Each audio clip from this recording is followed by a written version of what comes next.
the prime 1A soils that were destroyed by putting in these hoop houses. Aside from the solar component, you know, it's not the kind of hoop house that you see if you go down Wartsville Road or other places where somebody's just growing vegetables inside. I imagine you've got some kind of hoop house. This is industrial, and it's a brand, and it's all of this other stuff. I couldn't find out who the name was, but it ended, the email ended in Saudi. And I'm concerned that East Amwell, in doing reorganization or the review or whatever, take the time to get things right before we get developed and to find out what's going on. I mean, I was stunned to find that an application for an indoor-outdoor paintball facility was being filed for the pizza slice of land that you're turning commercial, that backs up to about a half dozen houses on Old York Road. Gee, kids to the front of me, crossing the highway to the back. That will be on the merits of an application, but you need to be really careful and take a beat. Our plan, when is it due, Yolanta? Next year? The re-exam, that's the next year, re-exam. right? It's next year, 2023? I thought it was Yes, 2023. it's, last one was 2013. Yeah, 2023. So I gather you're doing pieces, that's fine, but you can hold your pieces so that you can find out. I've never made a dress from a pattern, but I suspect that it's like a lot of other things. You think you've got this and you tweak that and you end up with a Halloween costume instead of a cohesive plan. We've been tiny, we're getting tinier, and our demographic is getting older and ornerier. And, you know, I think you should find out what's going on with the Thompson land developments, but also what is, we've become complacent because it was traditionally zoned highway, office, or something like that, and those went away with the 2000s. But we need to be careful about what we're opening ourselves up to and take a look holistically at what is going on, because, you know, act in haste, repent at leisure, and the law of unintended consequences lives here. That's it. Thanks, Francis. Was that loud enough for you? Yes, I Okay. heard it when I was listening. But I am not expecting you to listen. Jenna Bloom, 7 Ridge Road, the live stream's not working. Yeah, I think it should be working now. Yeah, thank you. Thanks, Jen. Okay. Okay. Say that the live feed's not working. Kathy Wolf, 21 Rainier Road. So I can hear you. So the chair of the planning board, Tim Willie, needs an education on fair share and East Amwell's affordable housing obligation. Because it was obvious at the March 10th Township Committee meeting that he's uninformed as to how it works, even though it's one of the Yeah, we can't hear what you're saying. it's one of the biggest issues concerning the planning board. At the Township Committee meeting, Rick gave an update on affordable senior housing coming to Ringo's. He's been working on this project for 2 years, and he's been giving updates whenever there's progress. Rick was explaining how this project would be beneficial to East Amwell in many ways. One of which was that Fair Share would be thrilled about it because it offers 24 to 26 affordable housing units towards its requirements. He said Fair Share wouldn't expect East Amwell to be able to generate this many housing units because, and I'll quote him, "We have no jobs in East Amwell. We have no public transportation. It's a place where you have to travel by car. It's not a place where outside of senior affordable, there's a huge demand for affordable housing." At the open to the public portion of the meeting, Tim introduced himself as the chair of the planning board, first explained that Rick was the only one working on this project, even though he'd been working on it for 2 years, and Tim never had a problem with it before. And second, he started yelling at Rick about the comment of there being no jobs in East Amwell. Then Tim stormed off, which he seems to like to do. So what Rick was referring to was how Fair Share sees East Amwell with respect to its affordable housing requirements, when he said there are no jobs here. He tried to explain that to Tim, but Tim cut him off and screamed, "I don't care about Fair Share." Well, Tim, as chair of the planning board, you should care about Fair Share. You see, one of the criteria used by Fair Share in determining how many affordable housing units a municipality is required to have is the employment opportunities in that municipality. The more jobs available in the municipality, the more people who need housing, and therefore more affordable housing units. Yes, there are some small private businesses here, but what Fair Share considers areas that have jobs are more densely occupied areas with a large commercial presence. So, Tim, when the township has to negotiate a new settlement agreement with Fair Share in 2025, are you gonna say we have a lot of jobs here? So there was a public meeting here at the municipal building on March 2nd, 2017, to discuss the affordable housing obligation for East Amwell. Members of the planning board, the township committee, township planner, and township attorney were all present. At that meeting, part of the discussion was the market for housing in East Amwell. One of the bullet points in that discussion was that there was very little employment available in East Amwell. Township committee members at the time said the same thing. There was even a letter to the editor on NJ.com from a resident who attended that meeting, and they also reiterated that the township has few jobs. This is nothing new. So Tim, you like to turn everything Rick says and turn it into a negative, and you fail every time. All you do is complain, you yell, and you storm off. You wanted more money for the planning board when there was a very tight budget, but you didn't want taxes raised. You blamed Rick. Well, taxes are being raised this year, and Rick's not the mayor, Mark is. Are you gonna yell at him that the county commissioners can keep taxes flat, and East Amwell should be able to? You wanted marijuana dispensaries in the township, and you blamed Rick for shooting it down, even though he's only one vote on a 5-person committee. The rezoning of the ADAD was discussed for a year on the planning board with you as a member. You never said a word against it, nobody did. And now you call it ridiculous. And now Rick, who has the perfect skill set and experience, is working on this great project for East Amwell, and you complain that he's the only one working on it. It's been in the works for 2 years, and why do you have a problem with it now? This grudge you have against Rick is making you and the planning board look bad. This planning board should really think about who they want representing them to the township committee and the public.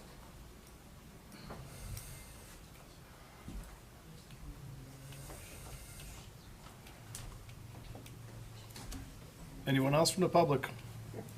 Mr. Wolf.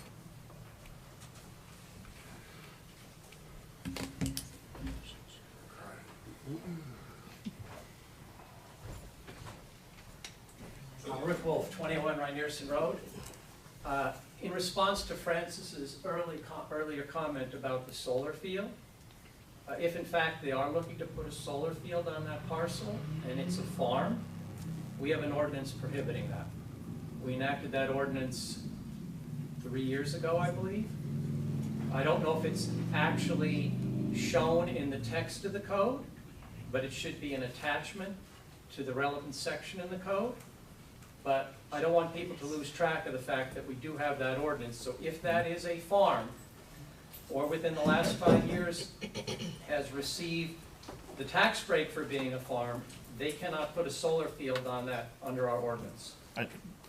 Nobody's seen the application, so I haven't either. I'm just, that's the first I've even heard of it, but, we don't see applications till they come before us.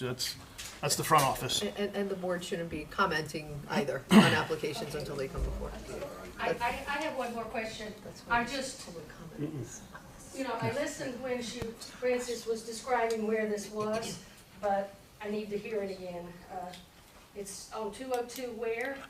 Ma'am, Oh, you don't know? we don't know. We have no idea. There's no application before us. That's my point, is we can't comment on something that we don't have an application on. Yes, I understand. Sorry. Francis? Yeah, very quick, and I will object, so it doesn't slow things down anymore. I asked about that with the ordinance and was told that there was some debate about that because these are hoop houses to grow berries vertically with solar, you know, an agricultural use, an agricultural business, but with a solar panels on the top to provide the heat or whatever. So it's a gray area, and as we all know, litigation grows better than strawberries. That's, I mean, Krista does have some of that information on the panel and all that other stuff. And as for the piece of property that I was referring to, it's Thompson land on the other side of the road, north of, you know, the other Rutgers.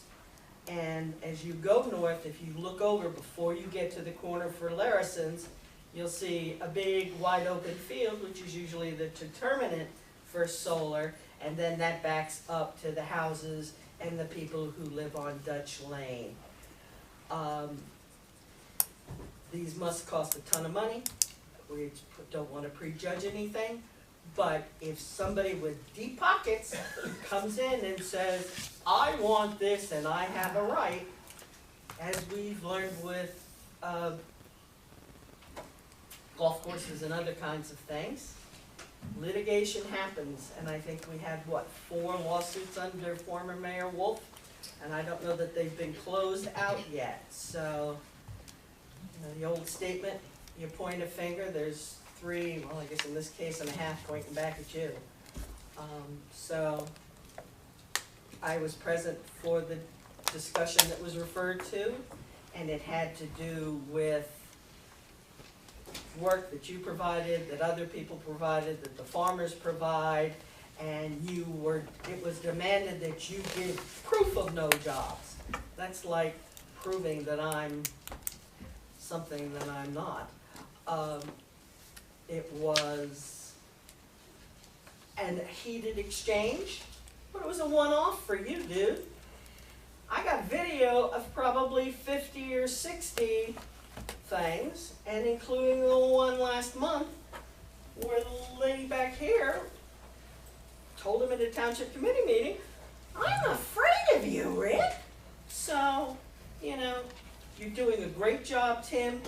Thank you. The planning board and the financial issues that we are going to be facing here, gee, COVID, are not the faults of the township committee. If former Mayor Wolf had had his way, we'd have already been paying taxes, higher taxes for a year, and then you get something on top of it. You know, there's a whole lot of fodder that usually ends up behind the cow. Thank you, Francis. Thanks. Anybody else from the public? I wasn't going to say anything. Joan McGee, Lindbergh Road, and I honestly cannot believe that I am agreeing with anything that Fran Gavigan said. But I do. This is probably the first time. Only as to the narrow issue of how you approach that whole 202 corridor and the highway office district, which I'm going to bring up later on. But clearly, there is an issue with what's allowed and how to use it and what can be seen and what promotes farming. So thank you, Francis. There's a first for everything. Anybody else? Can I get a motion to close to the public? So moved. Second. All in favor? Aye. Can I get a motion to approve the minutes from the March 9th regular meeting? So moved. Second. All in favor? Aye. Aye. We have no resolutions. New business. We have an application tonight. Patrick Shannon, 215 Mountain Road, Ringgoes, New Jersey, Block 30, Lot 8.02, Sauerland Mountain District. Request for bulk variances. I think our township committee members have Are we to. in and around on this? Yeah. Yeah, you have to recuse because they're only variances. Okay. Can I swear you in? Can you raise your right hand? Do you swear that the testimony you're about to provide with regard to this application will be the truth, so help you God? Yes, thank you. Can you please state your name for the record and spell your last name? Sure, it's Patrick Shannon, Shannon. Thank you. Thank you. Go ahead. All right, first of all, thank you for hearing my application, and I'm sorry Krista isn't here. I'd like to thank her as well for my multitude of questions along the way of this process. I live at 215 Mountain Road. This started with looking to build a wood pavilion where I have an existing metal frame of a pavilion on my patio. I expected it to be a pretty quick process of just getting a zoning permit, but came to discover during that process that there were several, 3 to be exact, existing non-conforming conditions that needed to be rectified in order to get that through. So that is why I'm here today. 3 of them are just based on the property size and dimensions. There was one in the review that I just wanted to note. It said that the depth of my property was an existing non-conforming condition. I don't believe that to be the case based on the survey that you guys have. The depth of my property is 515 feet. So I don't think that is an issue. But the other 3 certainly are. One was the size of property, one was impervious coverage, and the third was, I believe, the width. There were several things in the planning comments that I was asked to address here. First being the C variances themselves and why I believe they can be granted without substantial detriment. I am not looking to do anything other than, like I said, replace a wood pavilion, which I believe, and is the main reason for me doing it, will look nicer and more natural than the metal frame pavilion that is there now. I am not adding any impervious coverage. Obviously, I'm not changing any of the property lines or anything like that. So all of the existing non-conforming conditions will stay exactly as is. I know in the 2013 Master Plan Re-Examination Report, a lot of concerns around making sure that trees weren't damaged, water supply. None of that would be impacted by this project. So that's the heart of what I'm doing and looking at. It also asked me to address some history with my property as far as particularly a patio that was put in prior to 2002. That was done by previous owners. I moved into this property in 2015. I was not aware, actually until today, that there definitely was not a request and put that through. So I don't have a whole lot to say about that, other than I just was not aware that that was even in place. I can tell you, looking at the original plans of the house, that her assessment is certainly accurate. It wasn't there initially, it was a later improvement. But I honestly had no idea purchasing the house 13 years later that was an issue. Outside of that, she also asked that I address, have I considered with the impervious surface, potentially removing certain things, such as I have a side gravel lot. I think there would be a lot more damage having to dig up that gravel lot that's been there for 10 years than it would be to just leave it alone. And it also would not, even if I did that, it would not get me underneath the impervious surface coverage limits that are existing currently. You also finally asked for the details of the materials. So the materials would be #1 graded treated southern yellow pine, and there would be Timberline HD lifetime shingles installed on.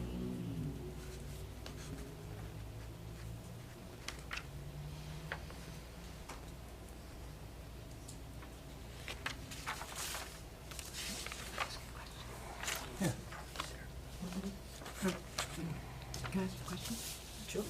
The, next to the driveway, the gravel area, what is it, what goes there besides the gravel? I do have sometimes my guest park there. So like extra if it doesn't fit in the Yeah. garage? Yep. And do you know about how big that area is? Might have actually put it in here in my calculations if you'll bear with me for a second. I mean, it's about, if I had to estimate, I would say it's probably somewhere around 20 by 30 or something. 20 by 30, so 600 square feet.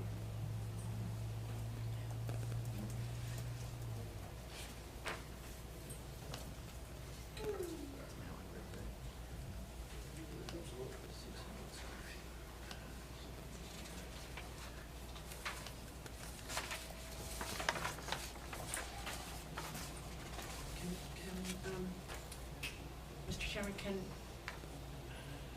I should maybe ask you, can we ask him, or can you allow to ask him some questions to sort of get to the proofs that were required? Certainly. Or do you, Elena, Elena, yeah. can you just ask some questions Sure. to sort of get, so we make sure we get Get through the proofs? proofs, sure. So That's with what we the, have to judge this on. so with the variance, there's the two types. You have your C1, which is a hardship, which is related to the related to the shape of the lot. So that can be that the lot's irregularly shaped, it's undersized for the zone, there's some type of topographic condition or other unique conditions, or there's the flexible variance, which is also known as the broad C, which requires a finding that the proposed variance relief furthers the purposes of the municipal land use law, and that the benefits granting the variance substantially outweigh the detriments. Do you think that the hardship criteria applies to your application? I believe so, just based off of the fact that that property has been that way since 1986, before these conditions came into play. Okay, and do you think that, I know in my report, I kind of note that on the 1986 survey that was submitted with the application, that it didn't seem as though that patio was put in, and so, but it seems as though when I reviewing some historic aerials, that it was there in 2002.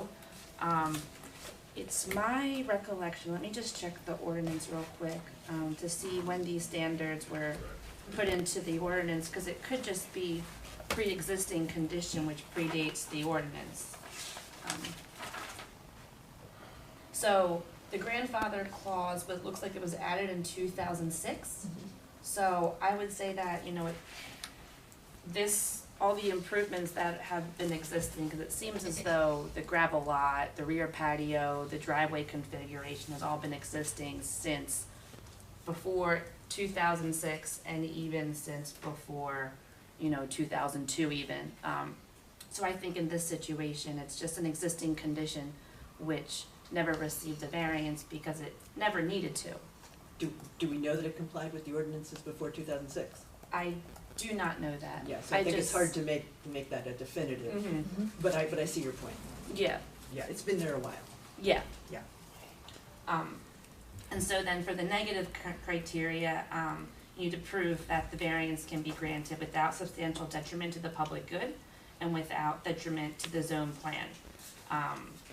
By having more impervious coverage than you're allowed, do you think that, the public good in any way is being hindered by either with rainwater or anything? Have you, experienced or seen any type of issues with the impervious coverage on your property and its impact on neighbors, or? No, not at all. So the impervious coverage, the water drainage on my property is very good. I have a small little stream coming through that takes care of most of the springs on the upper part of my property. So no, I don't believe the impervious coverage has any impact on either of my neighbors.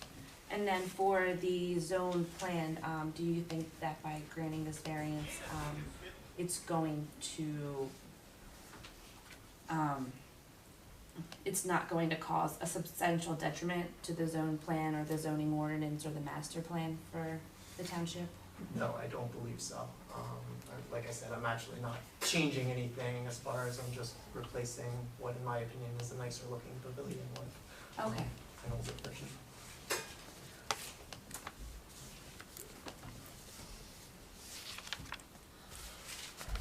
Elena, 2006, is that when the percentage of impervious coverage was established? So it shows here in the ordinance that this grandfather clause for residences and on undersized lots in the Sourland Mountain District, it says within the text of the ordinance that it was added on September 14th, 2006 by ordinance number 06-21, and then it was amended in 2018 by ordinance number 2018-02. But did that establish it grandfathered in? I don't I guess we don't know what it did. That's where these these are special bulk regulations For for some, grandfathered lots. Okay. In the zone. The problem is we don't know What what the it was ordinance is before. Right. And in order to be pre-existing non-conforming, it has Had to to have been conform. legal, and we don't Right, know that right. without doing research on what the previous ordinance was. Right. So we have to look at this as if it's a new variance. New. Yeah. So. Okay. Let me do Is it board questions first, undiscernible? or public? Is it undiscernible what the previous ordinance was? Yeah, we would have to do some research Or as to, we would have to look at old ordinances. the applicant? And if, Or the, yes, well, the well, applicant it- would, it would be, yeah. It would be the applicant. If the applicant would like to establish a pre-existing non-conforming, or the applicant has to provide the. And he didn't apply for that. Yeah, Okay. and that's not what he applied for. Right, I mean, got he it. applied for the new I got it. variances anyway. Yeah, yep. So, yeah. Board questions for Mr. Shannon? I don't have any questions. Mike, good? Natalie? Good.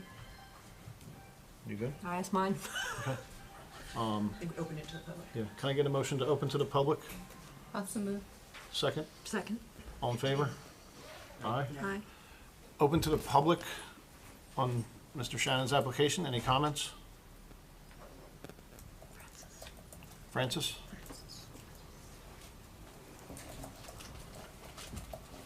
Still Francis Gavigan, 123 Northville Road, Ringo's, New Jersey. This is yet another example of how our ordinances, our bulk ordinances, setbacks, this, that, imperviouses versus that is. How large is your lot, sir? 3 acres. 3 acres? And you're unfortunately in the mountain zone. And you can't do squat in the mountain zone. But, you know, it's been this way since 1986. Please let some reason prevail and give the men some relief. It's not gonna destroy the forest or cause wells to go dry or anything else. You're not gonna have a house plant of marijuana or anything over there, are you? Not planning on it. Go forth and live your life. And how much has this cost you so far? I'm not sure. I've had to put down in fees, $3,750. The citizens of East Amwell should not have to pay $3,000, $4,000, $5,000 and then, nothing personal, funnel it off to experts to parse the meaning of a phrase to live on a piece of property that's been this way for this long. It's yet another reason why the code needs to be re-examined, and there's not more lots being created on the mountain. It's pretty static. Our population's going down, so the amount of harm or precedent that might be set is minimal. Please be human, be approving, and let this man go home and have, wonder what else he could have done with $3,000. Thanks, Francis. Thank you, Francis. Anybody else from the public? Can I get a motion to close, please? So moved. I'll Second. second. All in favor? Aye. Thank you. Thank you. We have to give you a decision. Oh. Okay, it's not that clean later. Okay. No, we're gonna talk about that right now. Okay. Comments? Everyone looks at me. No. There's more members on that There's more side. members on Sorry, this side. ladies. Right? Yeah, all right. This is being recorded, this is here. Okay. Well, we had a really bad rainstorm last week. So, I mean, when you have impervious cover, one of the biggest issues is stormwater runoff and its impact. So I went out there towards the end of that rainstorm to see what was going on. This does seem, the entire property seems to drain, you have a stream on the side of your property, right? And it goes right to that stream. And that stream was roaring. And there's a crossing right at the street, at your property line. But that crossing, that stream crossing, looked fairly new, relatively speaking, and had plenty of room, even though that was a pretty big storm that we had. So, you know, Just 3 my inches take of on rain. it was the runoff is gonna go into that stream and down the stream. Granted, our storms are getting bigger, but it's not like it's going across a property line to somebody else's backyard. So I felt better about that. The idea behind these variance situations, when you come after the fact, is there anything you can do to minimize it? He's currently 32% over the allowed impervious cover. If you removed that little bit of patio, you bring it down to 25%. Patio, you mean the gravel? The gravel area, And technically, you know, we could, I think we could ask him to do that and then revegetate it, and that would have more impervious cover. But since it doesn't appear to be creating a problem, and, you know, that's not one of the stream crossings. I mean, we're really sensitive after Ida about stream crossings the road, but I don't see the road being in danger. So, personally, I don't have a problem with this variance. You can't see the structure from the road, you won't be able to see it, so I don't see any detriments. So I wouldn't have a problem with this variance. Mike? I think any new disturbance would probably just be None of worse. these microphones seem to be working. Can you check the microphones? They are. A little closer. Well, hold it closer. Turn the We volume can't up. hear you. Sorry. I was just saying that any new disturbance would probably not be worth it if it's going to probably cause more issues than just leaving it as is. And if it's only going to get you 3 or 4, 5% more, there's really no purpose. The fact that you even have to do this, I think, is kind of, you know, I understand the process, but it's just something that's been there for so many years. I don't feel like it's so necessary, but I get it. So I'm for approval of this. Kit, comment? Actually, 100% agree with what he said. Okay. Exactly. I have no issues with it as well. I think it should be fine.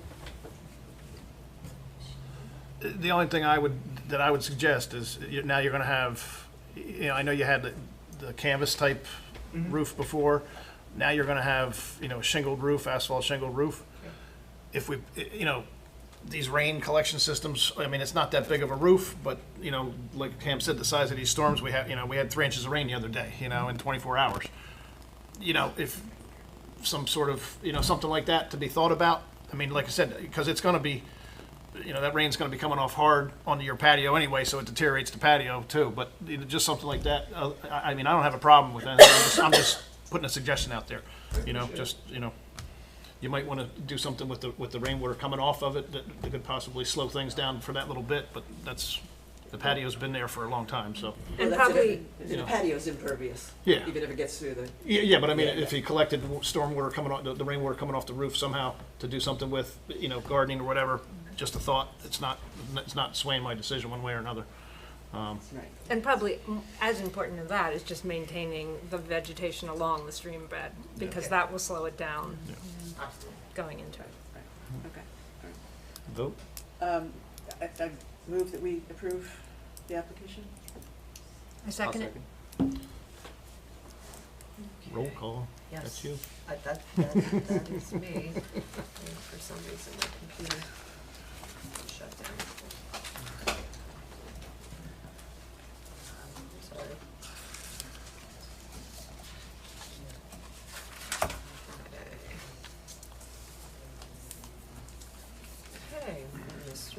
Yes. Ms. Stetson? Yes. Ms. Lee? Yes. Mr. Mike Mills? Yes. Ms. Nelson? Yes. Mr. Crisafulli? Yes. Thank you. I didn't miss anyone, right? Yeah. Nope.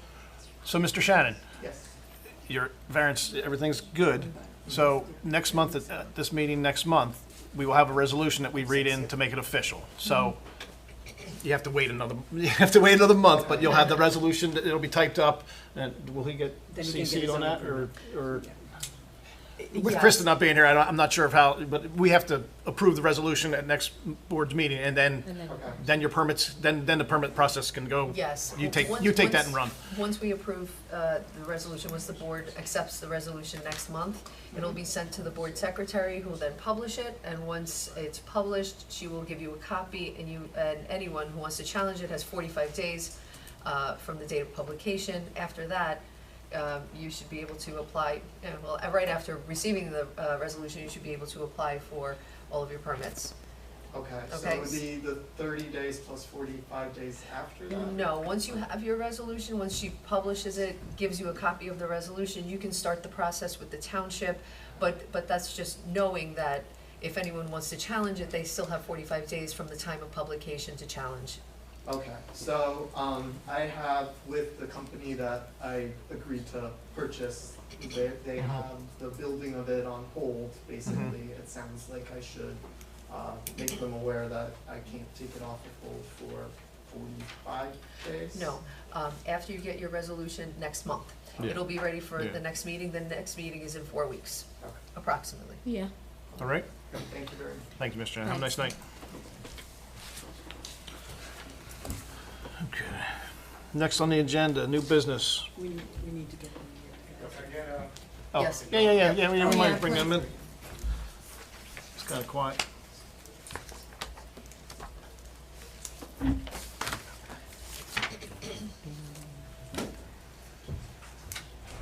Go ahead, you can sit up.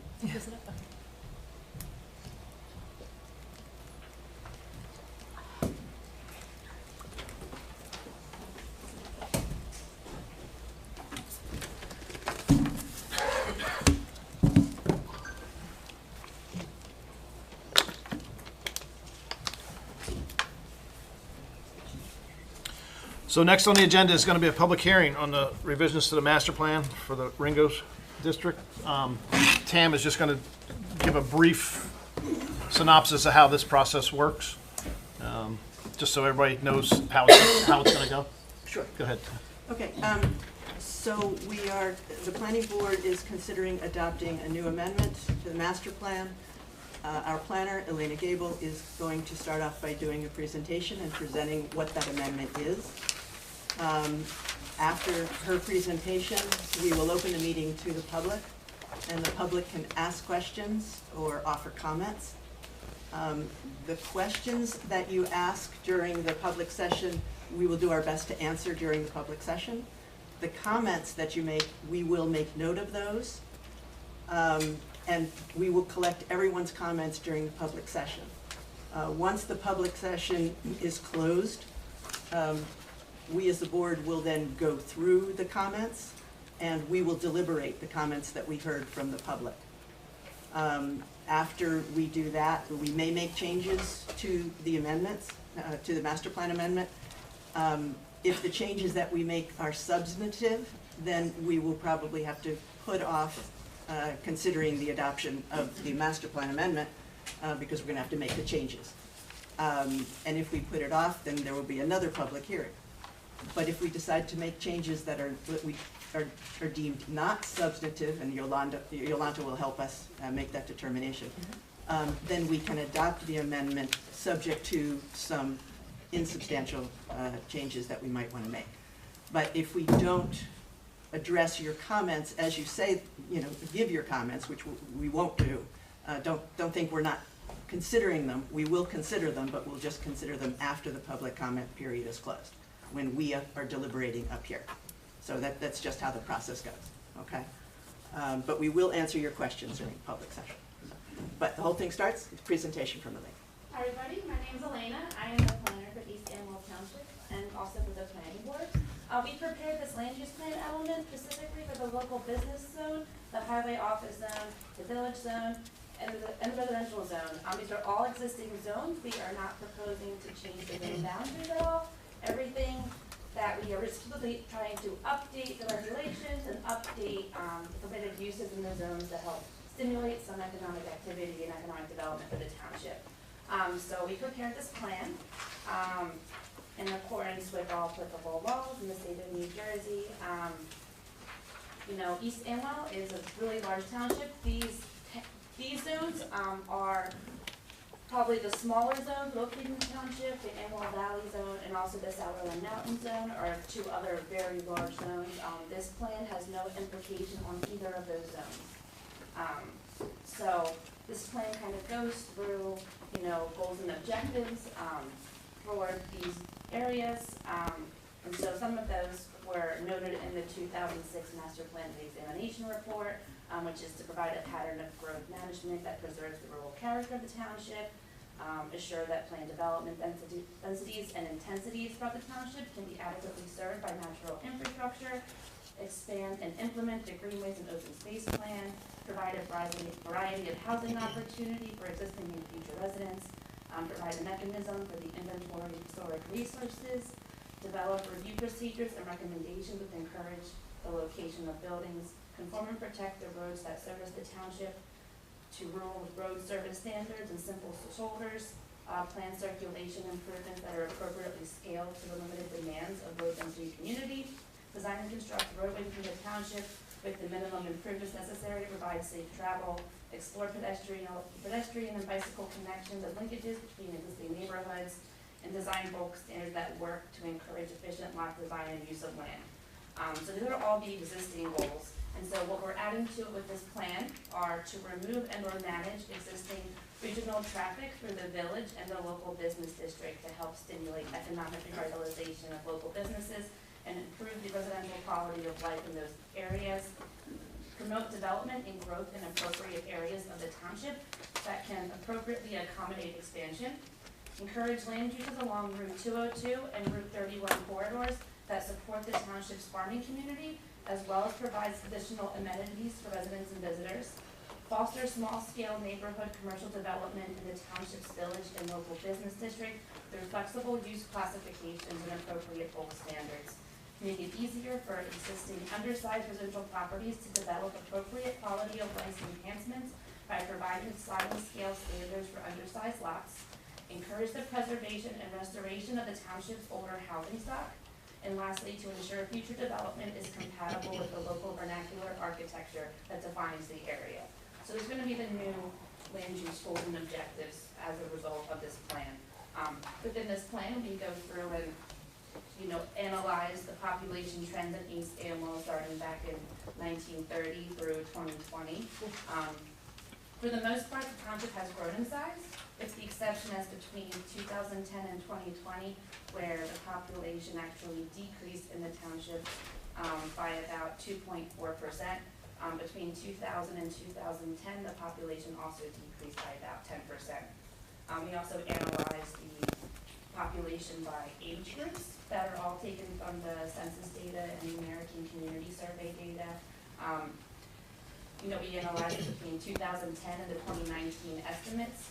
And as noted in our plan, things have shifted since 2010. The median age has increased in the township and the population is generally growing older, and there's a decrease in the population under 15 years old. We also took some housing income and employment statistic that's available through either federal resources or state resources. We also kind of took a look at what types of permits have been issued in the township since about 2000. And between 2000 and 2021, a total of 93 housing units were authorized by building permits. Within the same time period, about 25 housing units were demolished. And for non-residential uses, there's over 118,000 square feet that were issued for non-residential development. just some background information, some statistics, and keep in mind that these numbers are for the entirety of the township, not just these specific zones. And so within this plan, we kind of go through and analyze the existing land use and the zoning for each of the zones in the township. We specify that the Ringgoes area is kind of like the focus area, because that's where the majority of the zones are located. There are 2 zones located going south along Route 31. There's 2 properties at the intersection of Lindale Road and Route 31, and also a property that's currently assessed as farmland with a vacant lot adjacent to it at the township's border on 31 with Hopewell Township. Those zones both are currently existing, and they are, the properties located along Lindale Road are zoned local business, whereas the property located at the southern end of the township is zoned as highway office district. So in preparing this plan, we kind of reviewed all the different land uses based upon the property tax records. Using geographic information systems, which is mapping software, we were able to find out exactly how many properties are in each zone, what the size of those zones are, and what those prominent land uses are. And so based upon this information, that kind of helped to inform some of the recommendations of the plan. We also took a look at the permitted uses in the existing zones. And so based upon what is existing permitted, we also provide some outreach to the Ringgoes Village Advisory Committee. We sent them a series of questions, kind of trying to get some information from them, trying to see what do they want to see happen in Ringgoes. The master plan subcommittee was also formed, which we would ask the same questions to kind of get a feel from what people in the township want to see happen within their, more commercialized districts. And so based upon all of this information, we were able to come up with a series of recommendations for these zones. I will go through them once I get to them. We also did some analysis of the environmental constraints in the township. So as you can see on the environmental constraints map, kind of right through the southern edge of Ringgoes, you have a lot of floodplains, and there's a stream that flows through there, and there's some steep slopes around the interchanges and wetland areas, and also you have some floodway areas. So those areas tend to not be ideal for new buildings because they'll be likely to be flooded.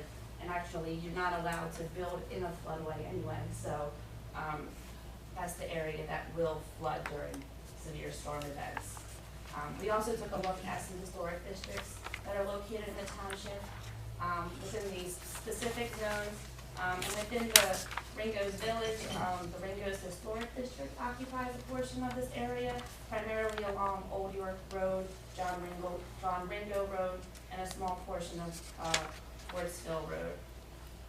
And so we kind of compiled all of the information together, the lot areas, the uses, the environmental constraints, and the historic districts, and came up with some recommendations that the township should consider pursuing.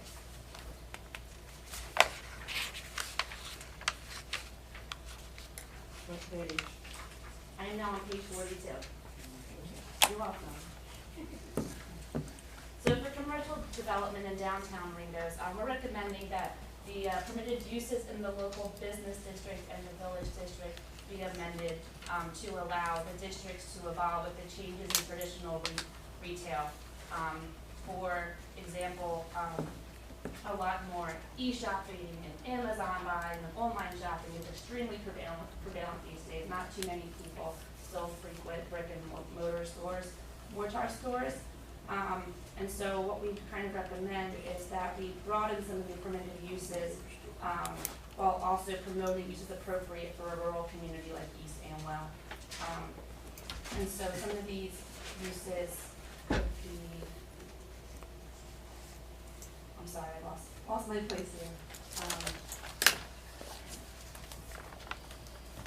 So flexible design regulations in collaboration with landlords and businesses will be an essential tool to to help stimulate economic development within the Ringgoes downtown, especially within the local business districts. And also, currently the ordinance permits retail sales establishments. However,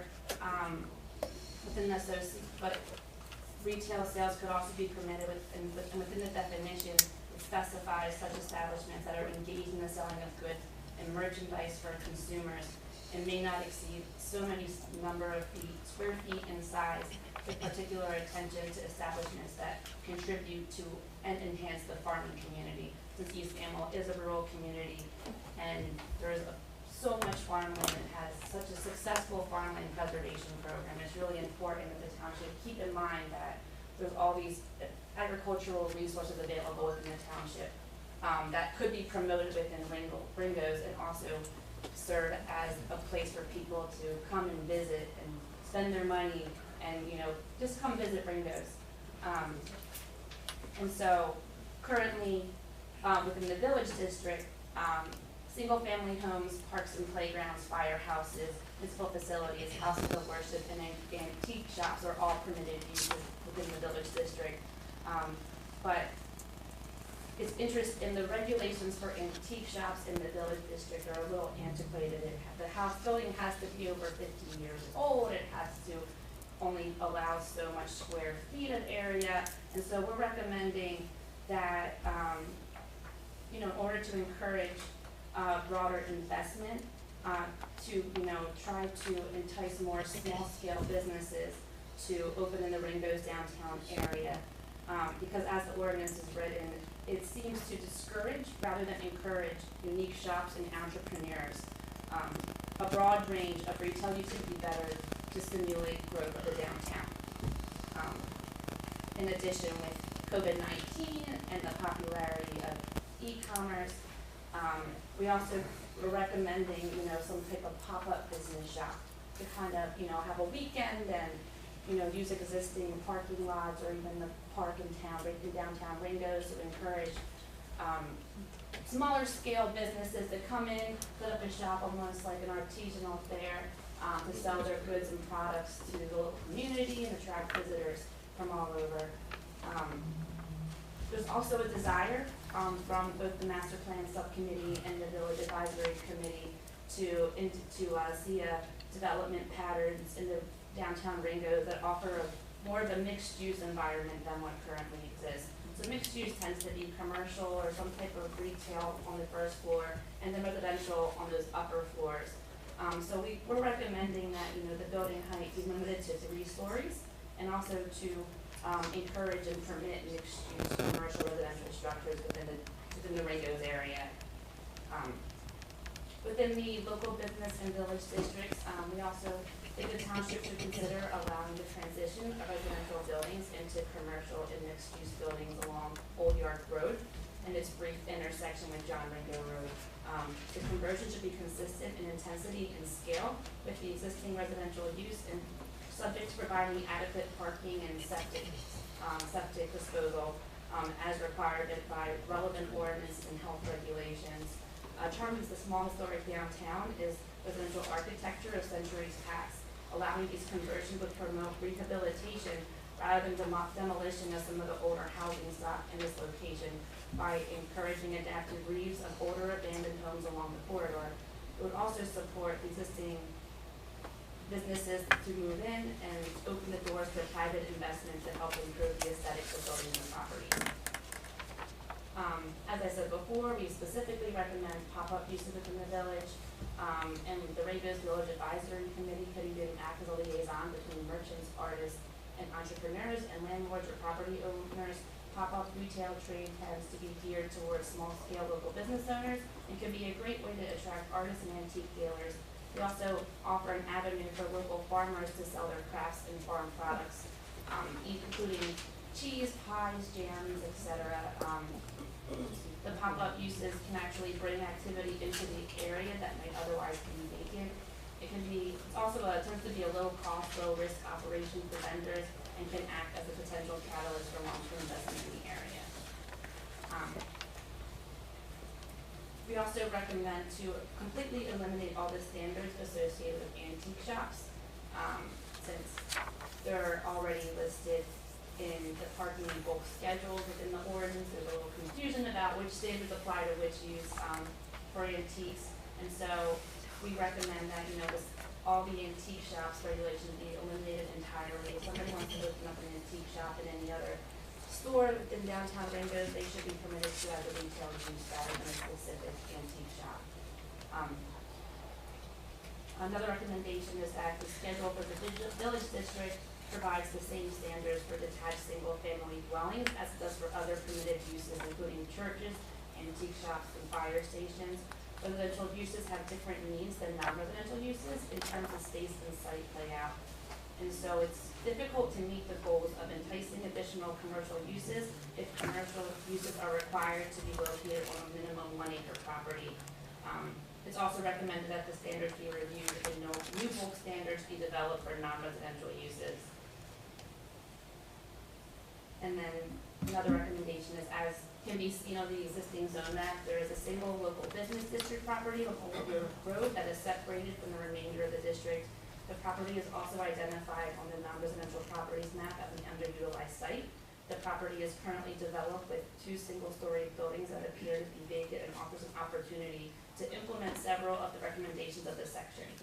The non-residential properties map identifies a second underutilized site located further south on Old York Road that is currently developed with a single-story auto garage. The property, during our site visit we conducted in July, it was listed for sale.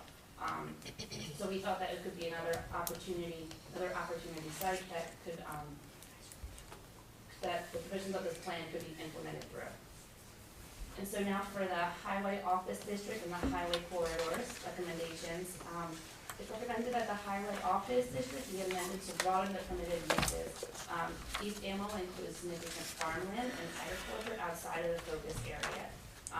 The highway office district provides an opportunity to permit uses that will support the local farming and agricultural uses. The district currently permits office and medical uses. We recommend that the township focus future economic development opportunities in this zone on activities that will support the local farming community. Highway office districts tend to be a dated concept, as office users have begun to prefer a more mixed-use environment and not an isolated office park along a highway. And also the COVID-19 pandemic has accelerated this trend as more people began to move to work remotely, diminishing the need for vast amounts of office space. We recommend that the highway office district be renamed the highway business zone to represent the zone's intentions more clearly. We also recommend that the township broaden the definition of farm market or create a new use that allows for the sale of handcrafted items, just furniture. These items tend to go hand in hand with farmers markets and are complementary uses that support local craftsmen. We also recommend that, throughout New Jersey, wineries, distilleries, and breweries continue to grow in popularity, offering a unique local experience in a picturesque setting. There are a few wineries in East Amwell that offer their own tasting room and tours. There are 2 that are in East Amwell or Unionville Vineyards and Old York Cellars. There is no standalone brewery or distillery in the township. The 202 corridor is an appropriate location to encourage this use and to allow for development of breweries and distilleries.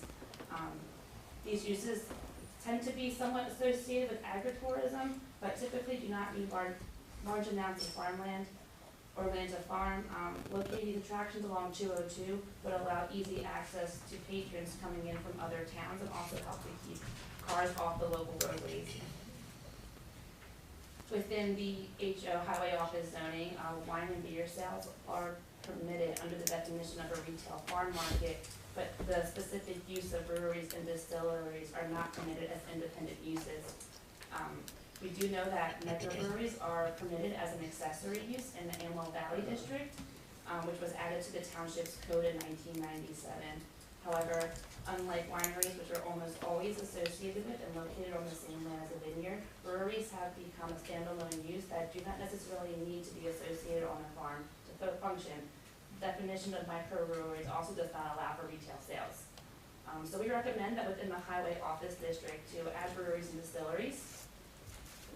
And also that when the township, prepares the land use elements in the future for additional zones to consider whether or not at that point in time it would also be appropriate just the highway office district. Because any brewery or distillery that opens in East Amwell will be required to provide adequate parking, water, and septic, as, in addition to other relevant ordinance and health regulations. There needs to be sufficient evidence that the business could feasibly function in a community like East Amwell. We also note that along the 2 corridor, as well as the outlying highway office parcel along Route 31, are also appropriate locations to develop multi-purpose and seasonal spaces that can accommodate various uses and events. It's recommended the zone's permitted use be broadened to permit events and activities, such as seasonal holiday markets, craft shows, fall festivals, pumpkin carving, educational events, flea markets, and seasonal festivals. The Ringo's Village Advisory Committee could also help with the coordination of the events, bringing together local or regional farmers, crafters, and antique dealers. The spaces could function as a community gathering space for the township and the broader community. We also recommend the township consider allowing event spaces in the highway office district along 202 that are geared towards celebrating larger life events, such as weddings and anniversaries.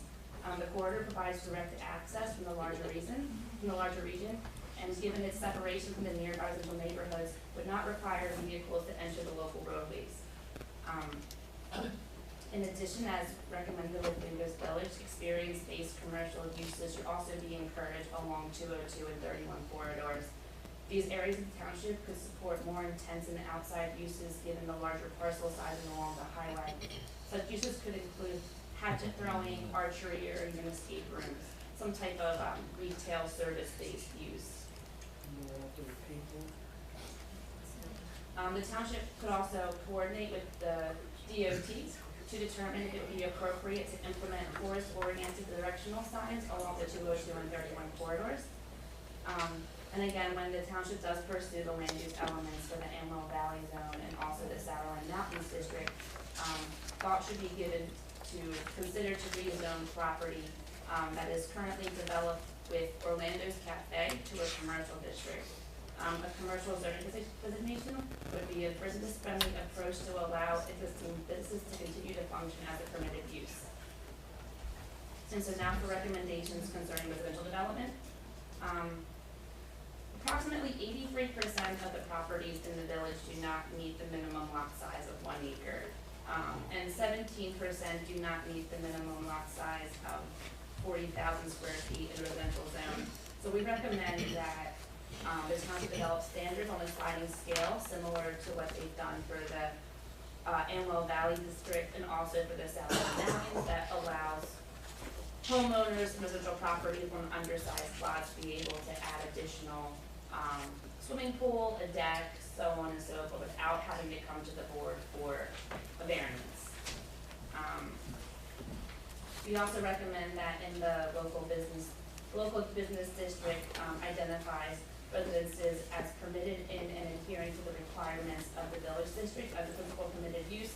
This recommendation is more of a cleanup of the ordinance. Essentially, we're recommending that instead of nesting standards within one another throughout the ordinance, just to list it where it should be, make it easier to interpret, make it easier for the people to read, professionals to decipher, and kind of help just overall clean up the ordinance. We also know that the Ringo's Village Advisory Committee identified the presence of dilapidated structures and poorly maintained properties as a broad issue in the village, and that it actually impediments economic development. And so we recommend that the township adopt a property maintenance ordinance that provides provisions for maintaining a property and penalties for not meeting such code.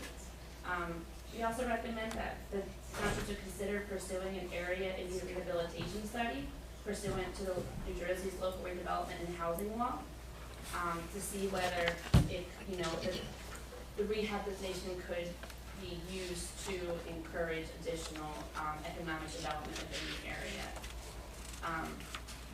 And also, we do note that there is grant funding available for low-income homeowners who cannot afford to maintain their home or property. These grants are administered on the county, state, and federal level. These programs include the Hunterdon County Housing Rehabilitation Program, single-family home repair program, and also a weatherization assistance program. And then lastly, also some recommendations regarding roadways and safety. An issue that was identified by the Ringgold Village Advisory Committee was the need for funding to plan, design, and construct additional sidewalks and traffic calming control mechanism within Ringgold Village, specifically around the intersection of Route 179 and Worthsville Road. We understand the township has difficulty because they're not township-controlled roads. They're either controlled by the county or by the state. So we recommend that the township work with its county and state partners to help improve service, help address some of the traffic problems that this area experiences, and also to pursue additional grants that are available through the local safety program and also the high-risk rural roads program. As some examples, along with the transportation alternative set-aside program. And now for, I believe this is the end of my presentation, the general recommendations. Recommend the zoning code be amended to provide for electric vehicle charging stations. As required by recent legislation that went into effect, the DCA has prepared a model statewide ordinance, which is essentially in effect whether or not the township adopts it.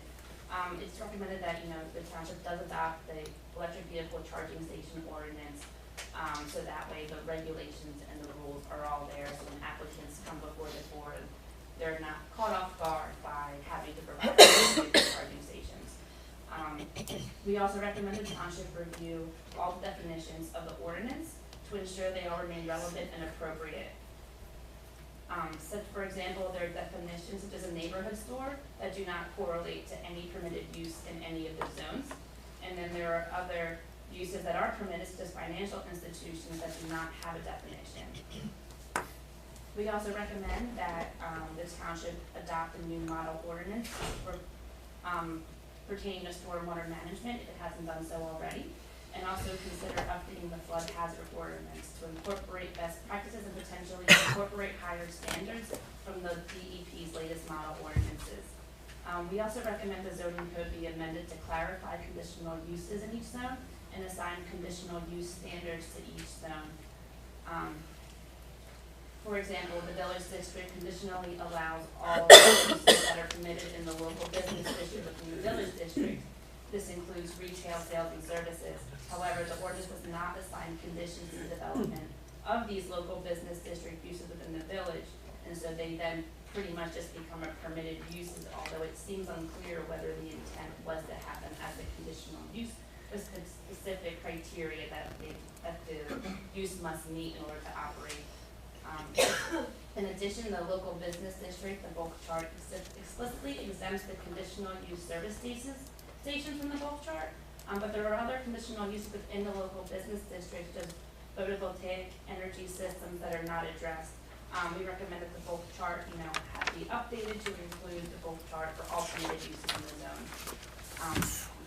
And as new and different uses are considered for the commercial districts, it's recommended that parking standards also be reconsidered as well.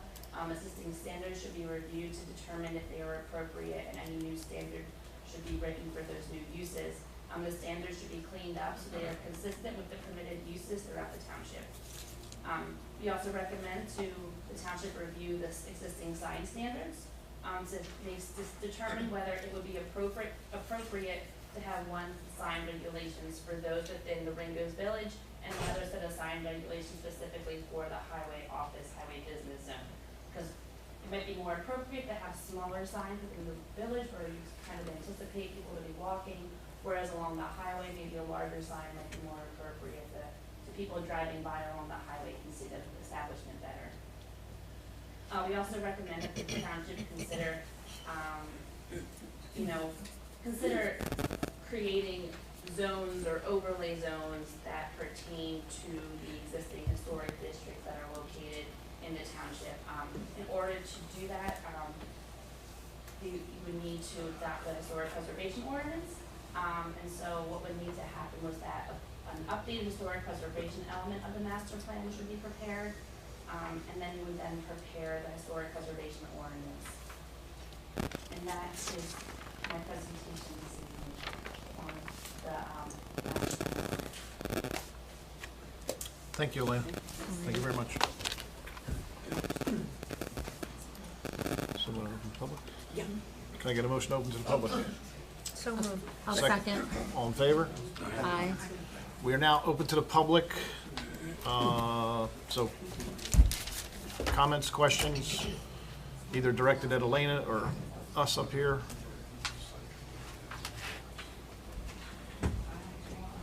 I have a question for Elena. You've got your maps where you're showing the 202 and 31 zone, and Yes. then at the end of 31? Francis, you- can you tell us for the record your name? Francis Gavigan, 123 Wurtsville Road. Thank you. And I'll be doing this a lot, sorry. But you've got, it's almost as if it's pin the tail on the donkey that, oh, we got a commercial thing here and we got a commercial thing there. But the last time I drove down 31, there was Madalena's in there and a body shop and across the street a Quick Check and all of that. Quick Check's West Amwell, but Madalena's is East Amwell. They are not located in these zones though. So in reviewing the other zones, that could be something to consider rezoning existing commercial properties to a commercial zone rather than having them being located in either the Sourland Mountain or the Amwell Valley zone. Okay, well, and then I'll go to the next thing, and I apologize. There's a tone in my voice, but it's nothing personal. In looking at your original statistics, ooh, come on, eyes, sorry. Francis, could you give us the page number you're looking at? Yeah, that would be great. I'm trying to get to the page number I'm looking at, I just tore one out, sorry. Okay. On page 5, you've got a whole lot of things that talk about all the things you considered, and that's not something that other folks have really had an opportunity to look at. But when you On page 5, this list on page 5 is just all the history of East Amwell's master plan. All of the plans that have been prepared and And I just adopted. want to chime in here, just so we know, like, comments versus questions. So Okay, when there's comment, comments, here's a comment. okay. So on Elena, you don't need to page respond. Sure. We'll do that later. Go, Francis. Okey dokey. In your page 11 statistics, population by age, 2010 and 2019. And also the population trends on page 10, I'll start there. You're talking as if the population trends downward have only started recently, when in fact our high point was in population was in 1990, and the biggest change was in 1980 of 900, and things have been kind of going down from there, although the highest population, I'm sorry, was 2000. So it's not the last 20 years. But the reality of it, when you look at us versus age and things like that, we have been going down in population for 20 to 30 years, and the trend towards age has gone up rather than down, and I think that's reflected by our school totals. I don't know how many kids they've got in there, but it, and things in that regard. Sorry about that, but some of your recommendations, and I'll go back to page 42 and things like that, it's not holistic. It's not, you can say, okay, we're a village, and like Old York Road, and we're gonna have little shops and things like that in there. And in the one case, it kind of backs up, like Frank's Pizza, to a farm, but you go further down towards the intersection with 202 and Old York Road, it becomes residential houses. How have you considered the impact on these little small populations of residents by suddenly having their backyards be buffered by a 202 highway zoning kind of, I don't know about any hatchet throwing, but I do know about an application on a paintball indoor-outdoor recreational facility. That is a little kinda, I think it's a good planned start, but I think it's a little over-ambitious. It's like a mouse to government specifications. Our township is not really changed. And to tweak what is, rather than expand exponentially what is a bit of, I think, an overreach for the population's comfort zone, shrinking and farming as it is. There are farm markets that are already here, and Sweet Valley sells jams and little snacks and all sorts of things. What you're looking to create exists on both sides of 202. Low impact, I think it needs some rework, because isn't that little sliver of land on 202, the pizza slice that would be the paintball place? Is that going to commercial? Francis, you can't you can't keep saying these applications that aren't. Okay. They're not known to anybody here, so you can't keep referencing them. I don't know where you got your information from, but we don't have it. We don't have it, so we can't comment. Nobody here can comment on it because we don't know anything about it. So, you know what I'm saying? I don't know how else to explain it. I think Francis is expressing a perspective that we can consider. Right. I don't think there's a question there that we can answer. Right. But we can definitely take your perspective into consideration. I understand you say it's not, you don't think it's as holistic enough. And I think We it's understand. not accurate enough. There Okay. are technical errors and in there and inferences drawn based on population and things like that that are not accurate. The idea to transfer the Historic Preservation Committee to some kind of commission with some sort of police activity, you know, that was not what you came and presented to Historic Preservation, Tamara, because it would be. That's not in here.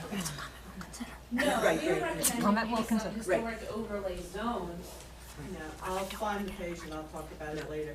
But the larger issue is you want to build up, you want to build more.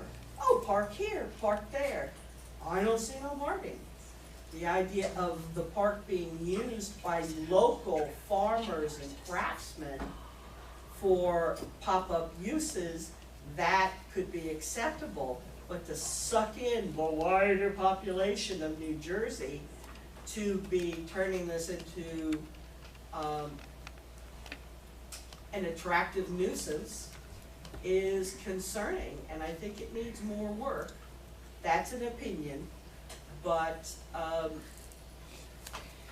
you know, I know the green team gets 10 points for farm markets, but guess what? We've got farm markets on both sides of the highway and all over.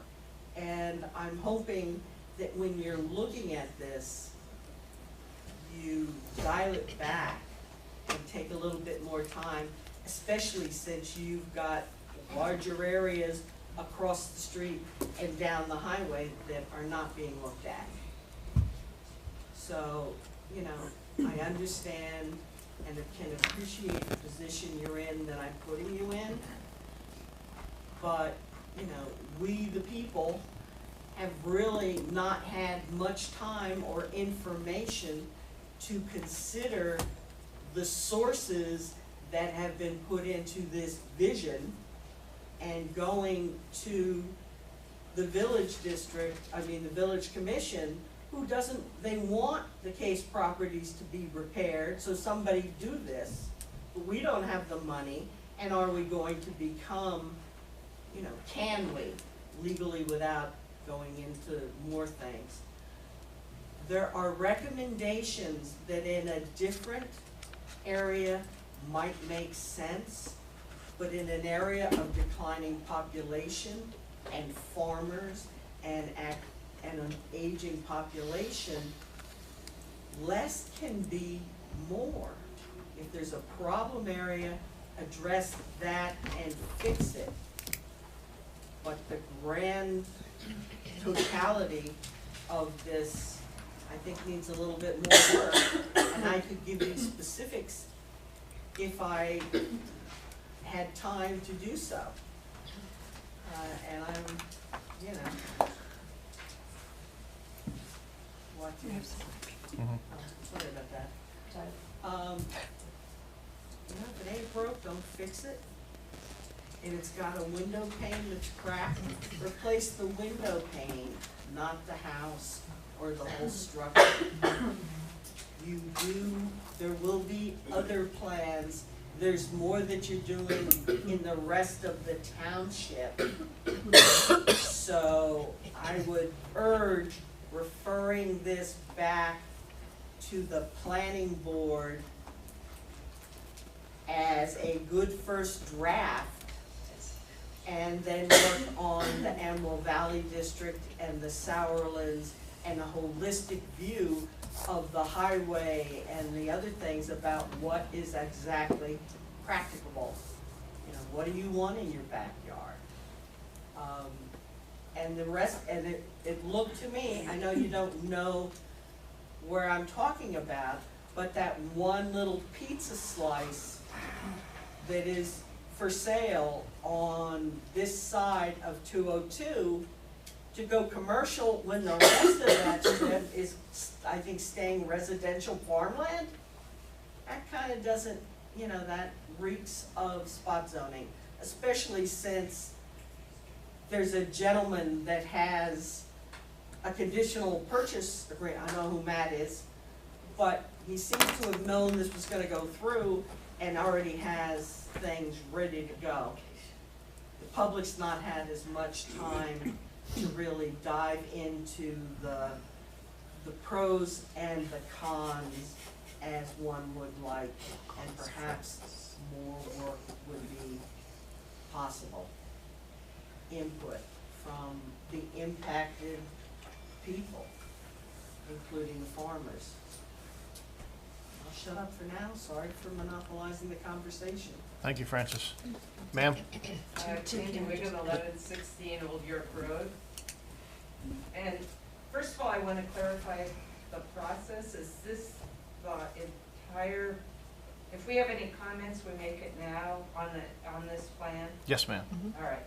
So I have two comments.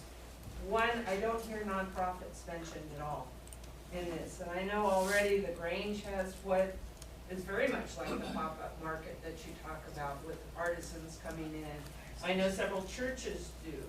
You know, the focus is on business, but we have to remember how important the nonprofits are too. The second comment I have to make is about abandoned properties. There is something in there about properties that are not abandoned, that are decrepit, but nothing about abandoned properties.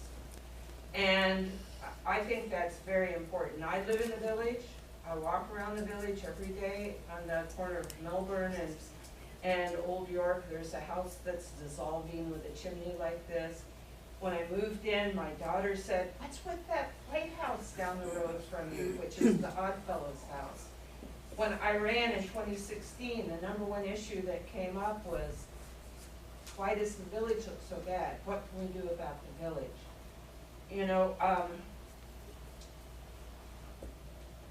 what I would like to see, you don't have to in this plan come up with an answer, but at least come up with some kind of a plan to find the answer to abandoned properties.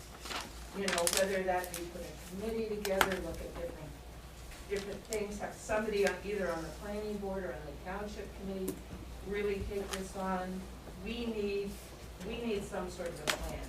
I was shocked when the cemetery came in about the Kleinschmidt property, and the township essentially said, "Not our problem.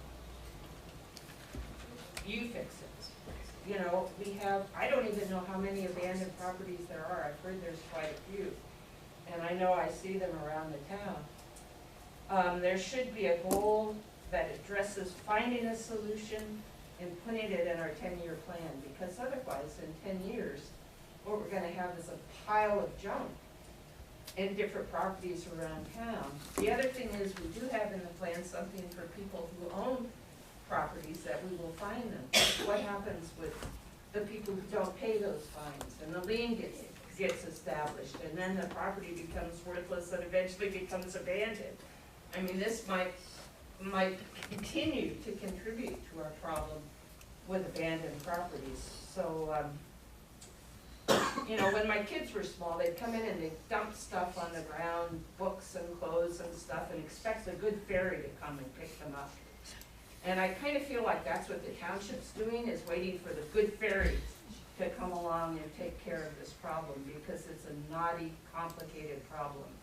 But it needs to be in our 10-year plan. We need to start coming up with a plan to deal with this. And it cannot be ignored, and we cannot just pay attention to those that are owned. There's too many abandoned properties, and by finding them, we're just gonna create more. Just one thing, Elena, could you just take that middle board down? Sure. Because I can't, just the middle one is all I need. Just that one, because I can't see half the Thank you, appreciate it. Nope, ma'am. Down it goes. It's gonna happen eventually, right? Thank you. Sir. Hi, Gary Mertz, 1114, Candy's a neighbor. I'm an architect, I've been in business for almost 40 years. I've done plumbing projects over the time, and I think your presentation was really good. You put a lot of work into it, kudos. This is not an easy problem. The town has been on it in a slow, obviously, and I've only been in town like 3 years. Lived 20 years in Surgeonsville and 20 years in Kennington prior to. The town's been in a slow decline for probably 40 years. Our town. It's easily visible. And, you know, just walking my dog, I walk 4 or 5 miles a day, and it's amazing how many properties are just unkept. I'm glad to see some of them on 179 in town that got purchased recently. Hopefully we'll see some money go into those homes. And I think, I mean, just from my limited experience, I'm not a planner, do buildings. It would be nice to see, like the John Rigo's house turn into a tablet, again, or whatever. But it would be nice to start at the core and let that hopefully grow up and down the roads. I think the other existing wonderful location is the train station. That's pretty cool. How can we coordinate and partner with them and get some activity? But that's about all I got. I think it's a task. It's a big task in front of everybody. I think it's just chipping away. It's going to be the best way to go. I don't think there's going to be one big sweep and we come out with all this. But again, kudos on the work. You did a good job. Go ahead, man. Joan McGee, Lindbergh Road, and I have 4 issues that I'd like to bring up. One is the uses in the highway office and proposed uses in the local business area. The extreme problem of parking on all these small lots and throughout Ringo's and, you know, for any new proposed businesses. Stormwater management, and also the requirement of police. If we start having all these commercial businesses, we are going to need a police. And we do not have it. That was one of the reasons the state stopped with us. We're contracting out. If we bring out a lot more businesses, then we are going to have a policing problem. But let me start with the uses. In the highway office district now, we allow auto sales, car washes, mortuaries, indoor swimming pools for commercial purposes, indoor gymnasiums. And looking at this map, I can't see a single lot where any of those uses are appropriate. So don't keep them. Get rid of them. We don't need them. They're not appropriate. They're not farm friendly businesses. So since you're looking at these districts, look at the uses that we can also get rid of, because we don't need them, and they're not appropriate, and they haven't been used in 50 years. So when you're reviewing this, look at what should be out as well as what should be in. And parking generally, as all of you know, and especially the people who live in Ringo's, parking is a horrendous problem. There's not sufficient parking at the post office, not at the library, not at the deli, not at the Grange, nowhere, not at Mom's. I mean, people are parking illegally everywhere, and it's imperative that you have conditional parking requirements. I want to thank the planner for saying, I think it's on page, let's see where it is, on page 53, that conditions should be put in instead of just the bulk requirements for parking. And for new people too, I'm sure you'll realize at some point that bulk requirements are just a C variance, which means if your lot is undersized, you can say, and they say, well, we can't put 10 parking spaces in, we can only put 3 because of the size of the lot, and they will win if they appeal, because it's the size of the lot that will determine that. Whereas if it's a condition, it's a D variance, and they have to prove a much higher standard of proof to say, okay, you know, you've got to stick with the parking, and they will not be able to appeal and win. But with the other as a bulk requirement, they could easily win, and then the parking gets worse. There isn't enough parking anywhere. There is illegal parking.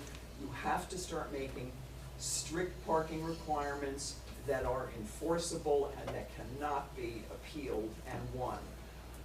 And the whole parking list of your list in the zoning ordinance is completely outdated and minimal parking, and it does not bear any relationship to reality. So the parking is a very, very serious issue. Talking about the uses in the highway office district too, the proposal to have a wedding venue. I mean, I don't know what lot you're looking at that could possibly hold a wedding venue. If you're talking about 200 people with, 200 cars and 400 people, I mean, there isn't a lot there that will hold it. So why would you suggest it when there's no place to put it, and it's clearly for out-of-towners anyway? It doesn't comport with farm-friendly, businesses. The best thing that this township ever did was to expand farm markets like Sweet Valley, who proved that they support all the local farming, they are customer friendly, all the local people I know use them, and that is the kind of place that we do want. And there's lots that will cover that. But don't suggest businesses that there isn't even a lot you can put them on, and they're not appropriate anyway because they're all out-of-towners. They're out of the area. Why do we need to support somebody in Flemington's wedding? I mean, that doesn't make any sense if that's what the objectives that are stated are doing. And breweries, that's been talked about forever, and I have no problem with breweries or distilleries, but the one thing about breweries, not distilleries as much, is the amount of water they use. If you're talking about wells and septics, the amount of water is critical, and I would suggest that you really research how much water is necessary to do that. I mean, again, love to have a brewery here. I love the wineries, I go to them all the time, but the issue is health and safety. With parking, with water, you've got to think beyond, gee, it would be nice to have XYZ businesses. As far as the stormwater, there is a new stormwater state rule, but it does not change the amount of review that the stormwater gets. It still deals with, I don't know how many of you are familiar with stormwater rules, but that was my job for years.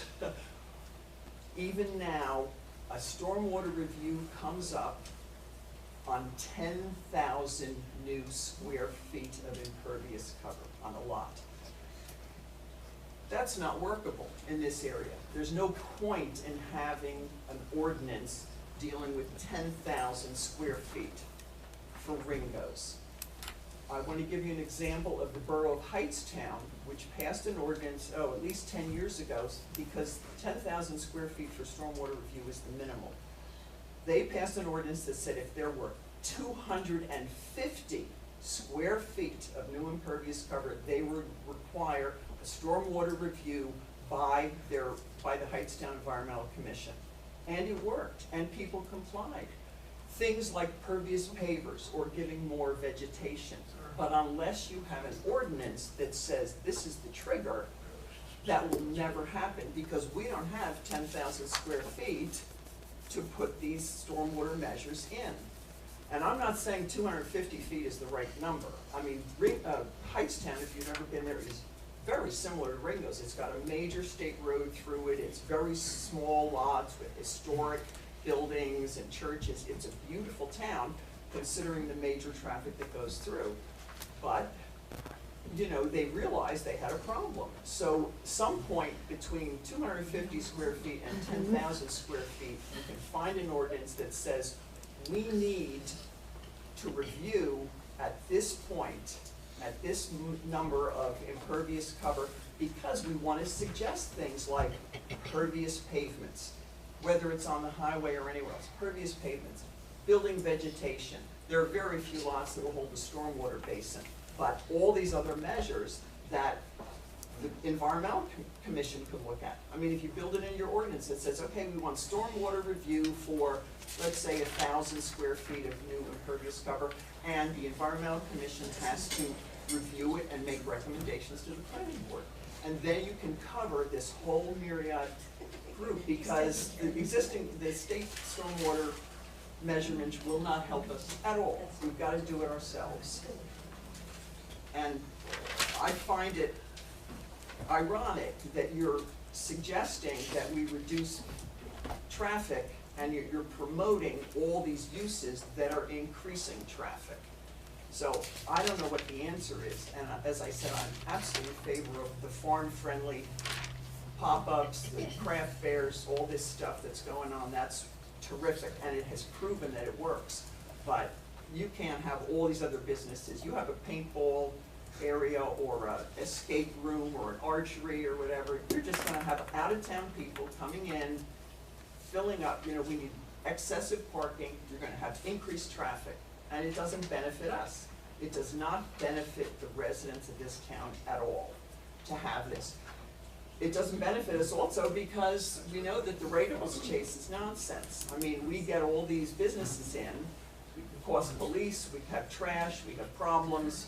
You know, that there's myriad studies about how increasing your business base does not help your tax base at all. So that should not be an issue. And so then a lot of these that are just suggesting, you know, activities, businesses that help people in Raritan Township or West Amwell, we don't need them. We just don't need them. And the other, and again, to go back to that, is the police issue. If we get all these businesses with all these problems, we have a police problem. And the cost of a police force is astronomical. We can't afford it, period. We can't. So please consider that. Thank you. Thank you. Thank you. Ma'am? Rita Ralph, 1 Windmill Road, and I'm gonna be very short. First of all, I'm gonna say that so far I've agreed with everybody, including you, Francis. But, and I'm gonna start out, first of all, to say that I was on the zoning board through John Perrin's application, the whole do it right, spend lots of money to do it right. And the reason I brought it up is that I have to say that John's corn is so good that my daughter, when she was here last fall, took it to Philadelphia and handed it off to a work colleague on her way out to Colorado. So it's in Philadelphia now, and they're coming this summer to have it.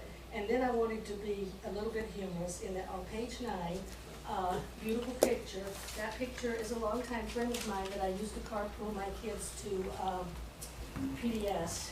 And in fact, I texted her the picture and she sort of freaked out because I just did the picture and not what it said beside it. And in the process of reading all this age statistics and everything else, because I just sort of went back and forth, back and forth. I read down where it talked about, oh gosh, what did it say? Let me get it. I've got it on my iPad. Page 9.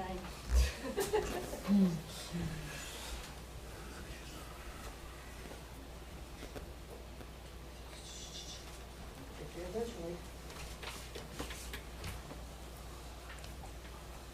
Here.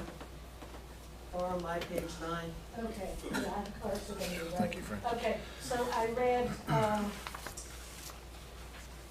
I am the oldest person that's spoken so far. I read this, I was reading all the statistics about the age of the population, and I read, encourage the preservation and restoration of the township's older stock, and I thought they meant me. Not. Anyway, I just want to say I agree with everybody, but I'll shut up because it's a long meeting. I have a few voices that qualify as old stock too. Yeah, I broke my pen. Darcy? Hi, Darcy Ferrings, 40 Garbowski Road. I just have a quick question on the land, permitted uses for land. It says farm and agricultural activities. Can you elaborate on that? Which page are you? This is, hang on, 35. It's under permitted use land use. Like, is that code for that farm school that it looks like was taken out? I think 35. 35, I think it's 35. Yeah, 35.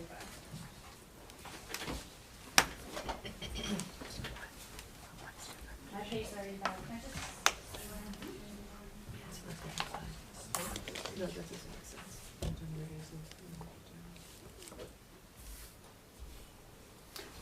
Yeah, exactly, that's it. So this is what's currently existing promoted. So that's what happens to the farm school, is that in the?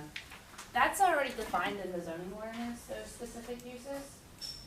Right, but why are we still toying with that? They're existing permitted uses within that zone. Okay. That's something So that's. the new one's not gonna have that in there? Not necessarily. I don't, a lot of what the recommendations are is to keep with the spirit of supporting the agricultural community, but also to broaden additional uses for other businesses that kind of go hand in hand with people coming and to attract more people to come into town.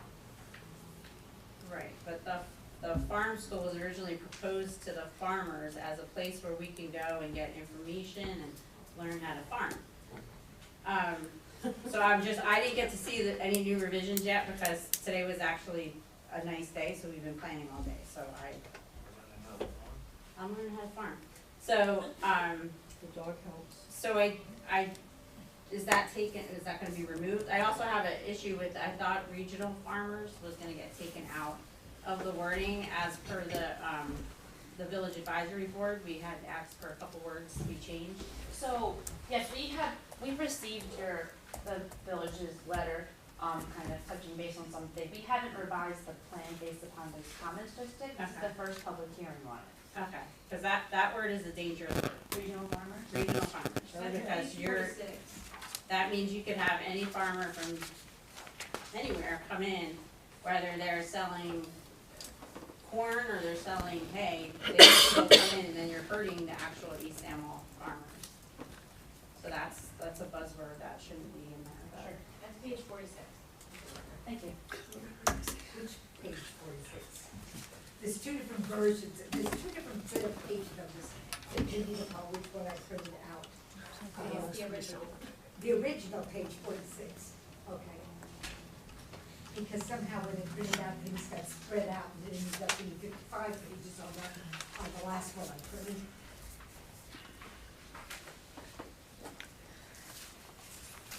We can talk about that later, too. Darcy, you good? Good. Yeah, I have other comments, but I'll wait till everybody else gets a chance.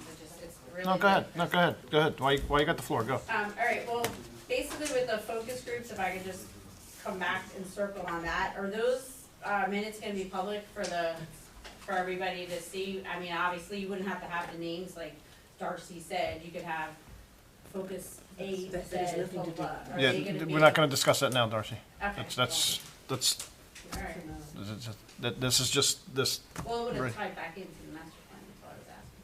But, all right, that's why I said you could go to other people. okay. So, go ahead. Anybody else in the public? Francis, I'll get back to you. Okay. I can't, I saw a hand in the back there. There you go. Sorry, ma'am. Linda Ranft, 148 Cider Mill Road. I was really confused reading this whole thing. I mean, it was 52 pages, and I got lost at times. The other thing I couldn't believe is I couldn't figure out where East Amwell was. I can't tell you how many maps I've got to try to figure out, you know, like if I'm on 514, if it's one side is East Amwell, but the other side is Raritan. It's trying to figure, like I was saying, is Magdalena, is that in East Amwell? But it's not in the business district. And I think Amwell Valley Diner, is that in East Amwell? No. I thought when you went further on down, it spread out away from the 31 as you went along. I mean, so as I said, I had a lot of problems just trying to understand where I was. And I'm sorry to say that. One of the things is on that one that you had about the land use that I did look at, where it started off, it's on page 9, and it says remove and or manage existing regional traffic through the village, and that's going to help revitalize the local businesses. Well, it seemed like if you were taking the traffic out of the village, how is it going to revitalize the businesses in the village? Or we weren't revitalizing businesses in the village, we were trying to move them to someplace else. I didn't get that. Is that a comment or a question to you? Comment. That's a comment. Comment, okay. Didn't know what it was. The other one about, I am concerned about within the village, the number of abandoned vacant houses.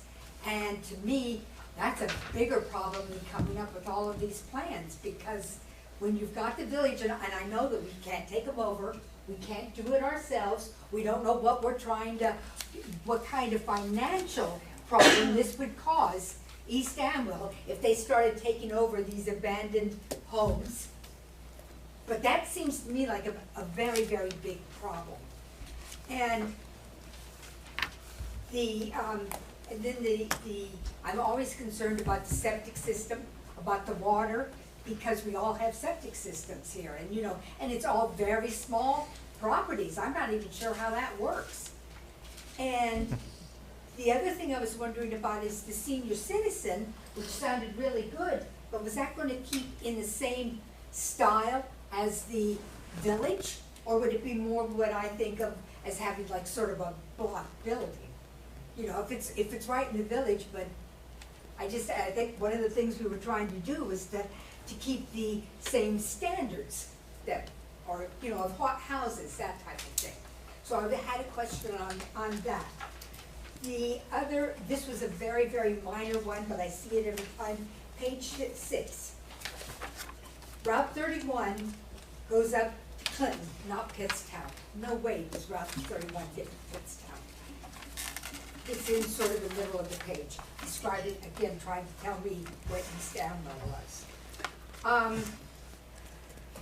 just, as I said, I have trouble using this format for talking, because when Francis says something, I want to say, yeah, that's what I'm, no, I can't. Each person has their own individual. And it's difficult for me. I don't know if there's some other format that I should have been in that I wasn't, and where I could talk with the people around here. And the other thing I have is the farmers. I'm not sure. I think I'm a farmer. I mean, I have 15 acres. My farm people, they don't stay in East Amwell. My next door neighbor has property in Raritan. He has property over in he goes to Flemington area, all over the place. So whenever I talk about anything for farming, I think of that as being bigger than just East Amwell. In other words, I go to Surgeonsville to get my grain for my horses. I can't see you opening up a grain store here for me to come to it. My farmers don't sell things that are, they sell hay, they sell soy, they sell corn. They're not going to take all these little things to come in this nice little craft shop. That's not what my farmers do that are all around me. And so I am concerned when we start talking about farmers. I think that the farmers in East Danville are operating on a bigger business than a home of, you know, putting out crafts and jellies and jams. And I know definitely my farmers don't want to have people come over and wander through their cornfield as a corn maze. Are you kidding? That's not even something you'll consider. We're farmers. We're not toy farms. Okay, I think I've said enough for now. I have a feeling we'll have more discussions. Thank you very much, everybody. Thank you. Thank you, ma'am. Thank you. In the back? Jean Piccolino, 224 Worsville Road. I haven't attended a lot of these meetings, but I've attended enough of them via Zoom to have heard a lot of talk about the traffic problems in the borough. But it occurs to me that you have traffic, but I don't want this to be taken as a slight to anybody that owns a business in the district, but what's the reason to really stop? You've got people coming through the town, but if you gave them more of a reason to stop and spend their money and not make it extremely restrictive, then maybe it would revitalize the township a little bit to the point that this gentleman, I think his name was Gary, was making, using the resources like the railroad and maybe, you know, helping some of the businesses revitalize to give people a reason to go. Personally, I love a car wash, but, you know, really, I think that I've heard a lot of things that we don't want, but I haven't heard a lot of things that we might like. And I would encourage you to, you know, while I appreciate as a farmer that we're protecting the farming community and we're really wanting to preserve some of that culture, I also appreciate that a goal of the planning committee is to revitalize Ringos. And if you provide, in my opinion, a reason for people to stop and to go to these craft stores, but also to sit down and, you know, have a brew or, you know, have some wings with a brew while you're in the borough or township, whatever you want to call it, village, that might help provide that incentive to then spend money and revitalize some of these derelict properties that we hear a lot about also when we talk about traffic.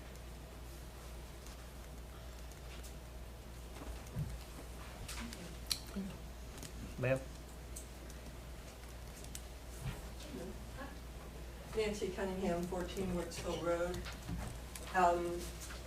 I think you've done a great job with this, really. I know it's an enormous amount of work, and it took a lot of time, and I think everybody really appreciates the level of commitment and work that went into this. And so I just have a couple of comments and a question.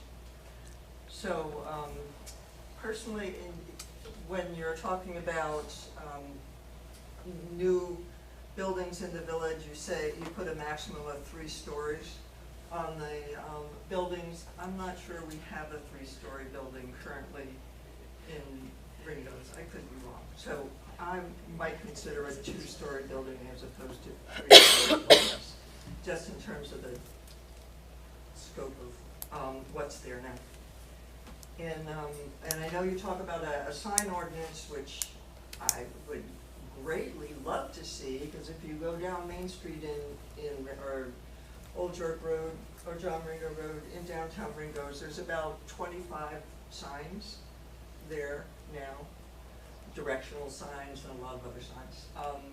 But I would also encourage you, because I didn't see any mention of a lighting ordinance. And I know we have a pretty good lighting ordinance, but it probably needs to take a look at and see if that needs some updating as well.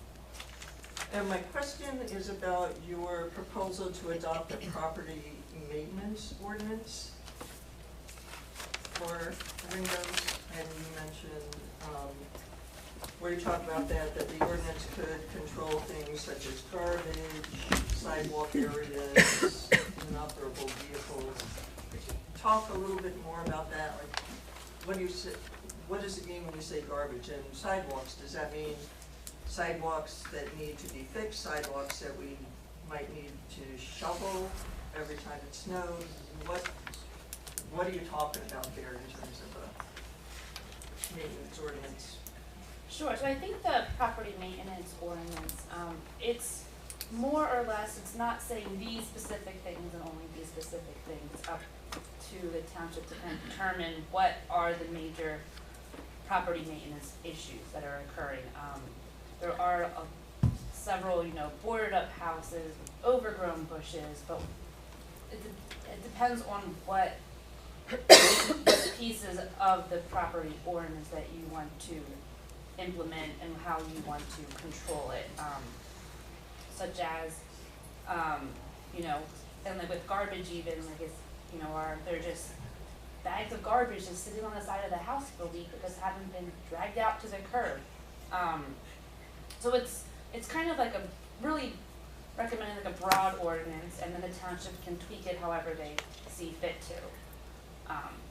Elena, answer your question? can you correct me if I'm wrong, because I think I had a slightly different understanding. My understanding was that the plan would say a maintenance ordinance is something that this township should think about, and then sort of hashing out the details of what specifically that ordinance would be something that would happen in front of the township council. Yes. That's correct. That's- Absolutely. okay. That's what I was trying to Okay. say. That Yeah, I think what everybody broad needs base to up the township keep in mind, I apologize, is that this is a framework. The master plan is a framework.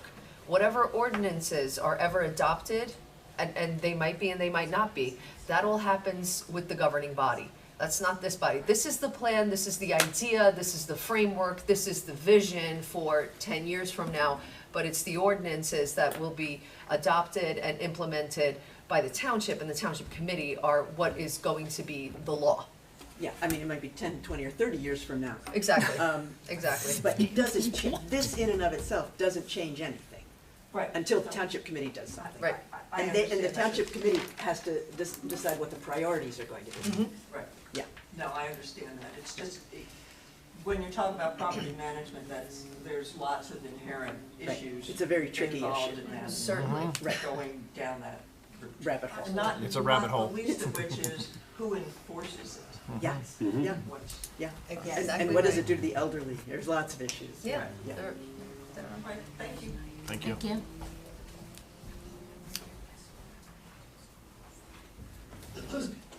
Lindsay? Go ahead. Let's move. Oh, me? Yep. Oh. Lindsay Ames, 110 Amwell Road. I'm gonna start with a question, if that's all right, and then a comment. So Alina, I know you had mentioned that the Ringo's Village Advisory Committee had an opportunity to review this kind of vision and provide comments. No, we sent them a questionnaire at the beginning of the planning process. Okay. And then once, the plan was made public, we received a letter from the committee, with some of their comments. Okay. So I guess one comment I have is, a lot of this plan, and I understand it's the vision for the next 10 years, it speaks to enhancing the farm community, supporting your farmers, but to my knowledge, this formalized vision has not been shared with the Ag Advisory Committee for East Amwell. So I think it would be beneficial for you to perhaps meet with that committee and share these, at least the agricultural aspects of this plan, because I know a lot of the farmers had to kind of reach out to different members of the planning board one-on-one after getting this document and brought up some of their concerns. And I think this is, it's a very thorough document. There's a lot to it. And I think there's just some hopes that there'll be minor tweaks. For example, on page 46, we talked about the word regional. And then there's a lot of concern, I think, with the Farmer Resource Center that was brought up in 2020 by various people, saying that a lot of those resources exist already. For example, the Rutgers Extension Service, FSA, I mean, we can name 20 of them that are kind of schools and they already provide this.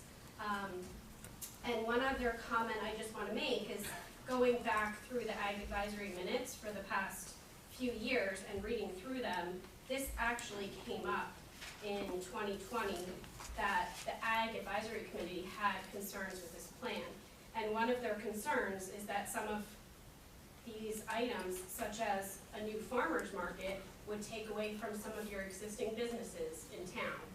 And their concern was always that we have to find a vision that will support your existing East Amwell businesses without putting them out of business, if that makes sense.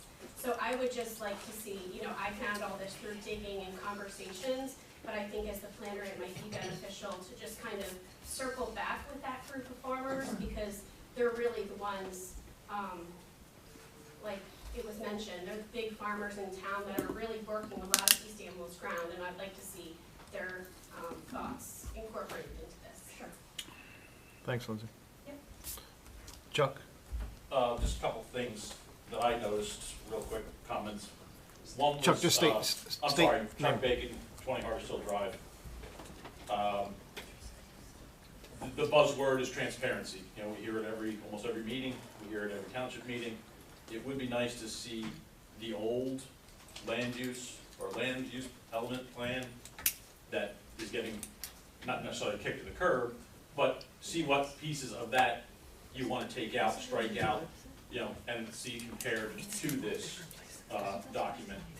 The next thing is, you know, that I saw was the 3-story building. It was touched upon with retail on the first floor, residential on the second floor. I don't live in the village, but I can tell you if I did, I'd be upset if somebody was on the 3rd floor living next to me in my private house on my private land into my yard. And then also with the first floor retail, you're promoting additional traffic, you're promoting, you know, there's no parking. It was all pretty much touched on, but I wanted to hit it again. And the other thing is, you know, the flow of traffic, slowing of traffic, street signs, you know, honestly, people don't read street signs. You know, the only way you're gonna slow traffic is with police. You know, police cost a lot of money, you know, we all know that.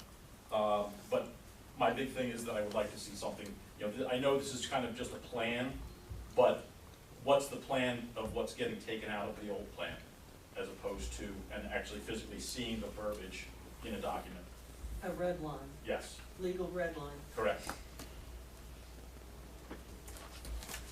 Thanks, I mean, I Chuck. know a lot goes into this, you know, it's a great, I do a little bit of it on a smaller scale with my own business. It takes a lot of time, a lot of money, and, you know, you've done a great job, but it's very helpful to see a red line document.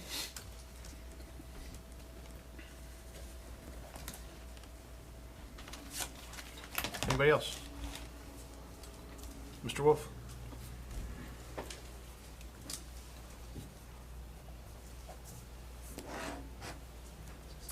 Well, we have 2 members of the township committee here. Now we're creating a quorum if we start engaging with all of the members of the township committee. We're not conducting a business and I don't have any questions. You don't have any questions? I have You no just, questions, you just want to make a comments. statement? Just a statement. Okay. In my capacity as a resident of East Amwell. Very good. Rick Wolf, 21 Rainierson Road.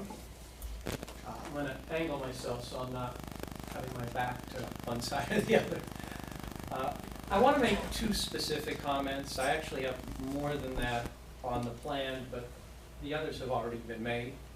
So I'm going to make 2 specific comments, and then I want to make a few general comments. The first specific comment, which pertains to page 45 of how mine printed out, which is the recommendations for downtown Ringo's.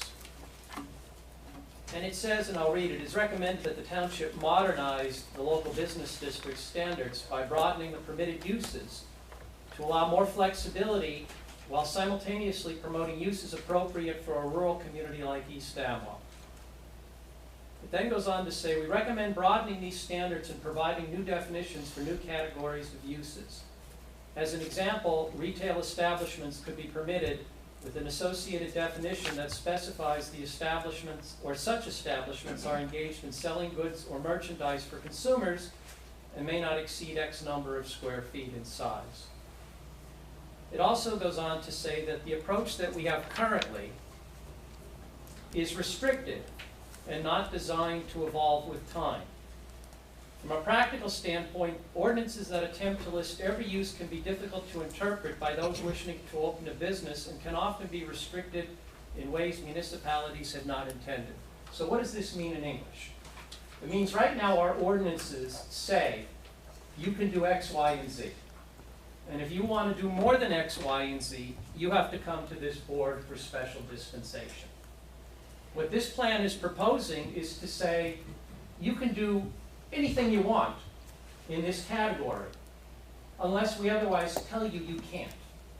That scares me because that imposes on us the obligation to figure out what exceptions we want to carve out from the broad definition. And if we miss something, and we invariably will, and what we miss is unpalatable to this municipality, and somebody comes in with an application, we have to grant it because they comply with the ordinance. So I would leave our ordinance the way it is, which is we say what is allowed. And if you want to go beyond that, you have to come in. Now, when I say leave it as it is, I don't mean leave the existing categories. I think Joan made some good points about some of these categories just aren't relevant, but we should clearly define what's allowed and not have a broad definition and then try to figure out the carve-outs. That scares me. Second specific comment has to go with the recommendations for Route 202. It says here it's recommended that the township consider allowing event spaces in the Highway Office District along Route 202 corridor that are geared towards celebrating larger life events such as weddings and anniversaries. This corridor provides direct access from the larger region and, given its separation from the nearby residential neighborhoods, would not require vehicles to enter local roadways. That ain't right, okay? That assumes that if you put a business on 202, everybody's going to come there from 202. That's not right. We're going to put more traffic on Amwell Road, on Old York Road, on Wardsville Road, on 579, on 604, because we're going to have people coming from all different directions to this venue. So even setting aside the points that Joan made about the practicality, can we even put a facility like this on these lots? The notion that it's not going to impact traffic, that's a fallacy. Now I'm going to get to some larger points. This plan scares me. This plan has the potential to significantly impact adversely the complexion of East Amwell Township. And why do I say that? I'll take a second and give a little bit of history. Back in the late 90s, there was a group of people who realized how beautiful East Amwell is. It has incredible vistas. It's an absolutely beautiful area. I had a friend visit from Montana, from Bozeman, who said this feels like back home to him, just on a smaller scale. It's an environmentally sensitive area. We have all kinds of animals. It's a great place to live. So in the late 90s, there were a group of residents who said, we want to keep it like this. We don't want it to become developed. One of them is here tonight, Les Hamilton. There are others, Fred Gardner, Andrea Bonnet, Barbara Wolf. I'm sure I'm missing, but there were, No, I was on this other. there were a group.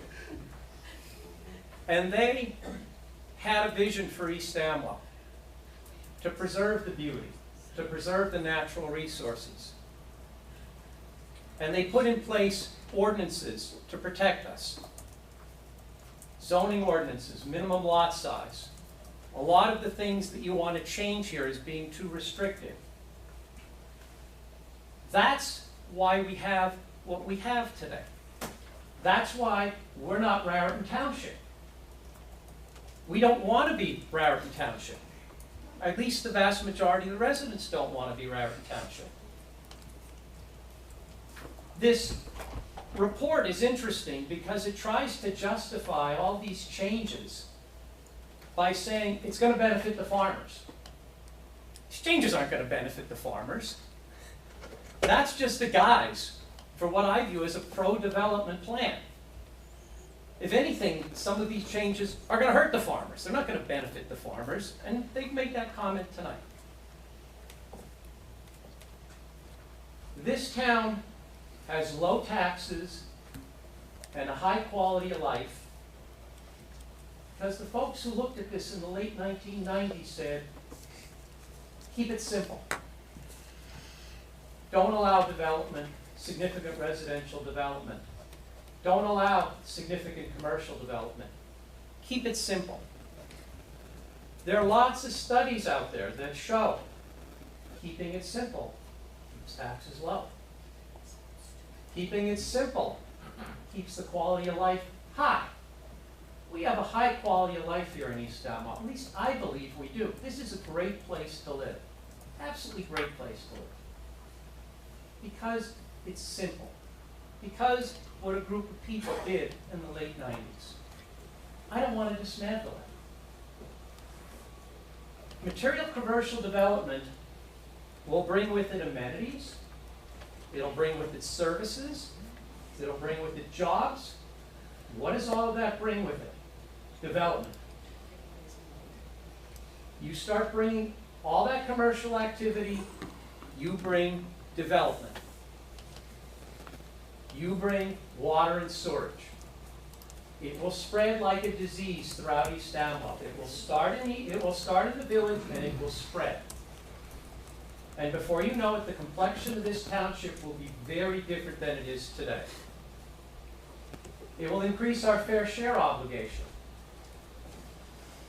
Municipalities are being wrecked by trying to satisfy their fair share obligation. It'll make water and storage viable. And you bring water and storage into this township, forget it, it's all over. Police force, somebody mentioned it earlier. I believe if you hit 5,000 residents, you have to have your own police force. And as somebody mentioned earlier, a police force minimum is $1 million to $1.25 million a year, minimum. On a township that has an operating budget of about $1.5 million and a capital budget of about $1.5 million. We don't want a police force. And even if it doesn't increase our population to 5,000, as somebody said earlier, having all that commercial activity is going to bring problems with it. Do you get additional property taxes? Yeah. Net, do you come out ahead? No. Any property taxes we get, 90% goes to the county and the school districts. We keep 10% of it. So these additional property taxes aren't going to move the needle compared to the costs that it'll have. This plan scares me. This is a pro-development plan. This has the potential to change the complexion of this township. And that's not what we want. We should be modernizing to the extent necessary what the folks did in the late 90s. If there are certain businesses on the list that don't make sense, and we want to add some that do, that are going to be low impact, and that are consistent with our rural environment, and by low impact meaning they're not going to bring traffic from outside of the area, okay. But this scares me. I am very much against this plan. I think it's a terrible idea. Thank you.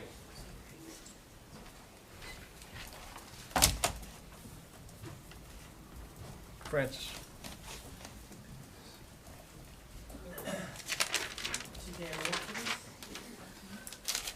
Still Francis Gavigan, 123 Wardsville Road.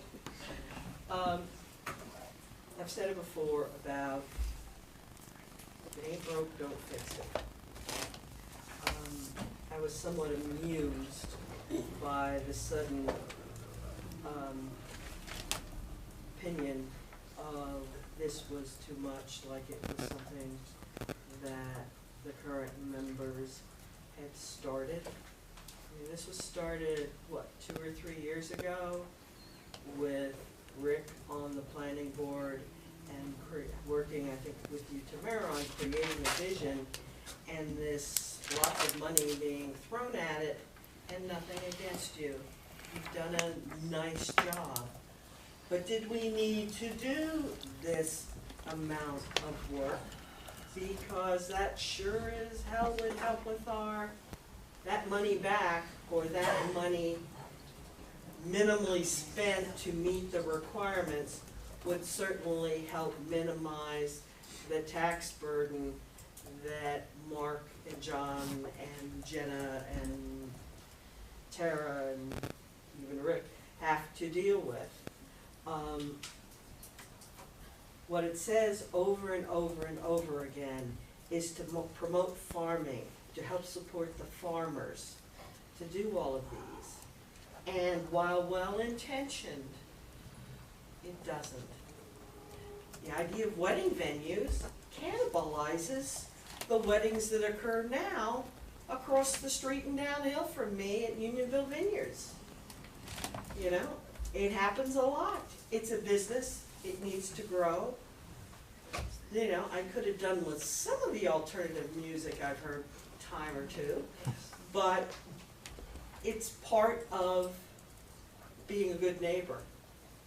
Bill Breeder tried and had all sorts of plans for years and years and years to take his farm on Dutch Lane, and unfortunately he died before he could go any further to use his farm as a brewery, a microbrewery, to help support it, to retain it as a farm. Those are the things to do, not cannibalize what we have.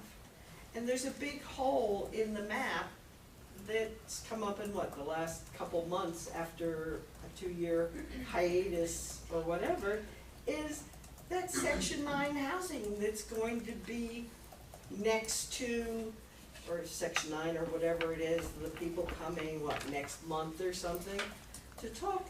Those 24 units in the heart of the village are not addressed or compensated for, and what will be the impact on traffic and walking and anything else. You know, how far it will go to your backyard, Miss Cunningham, I don't know.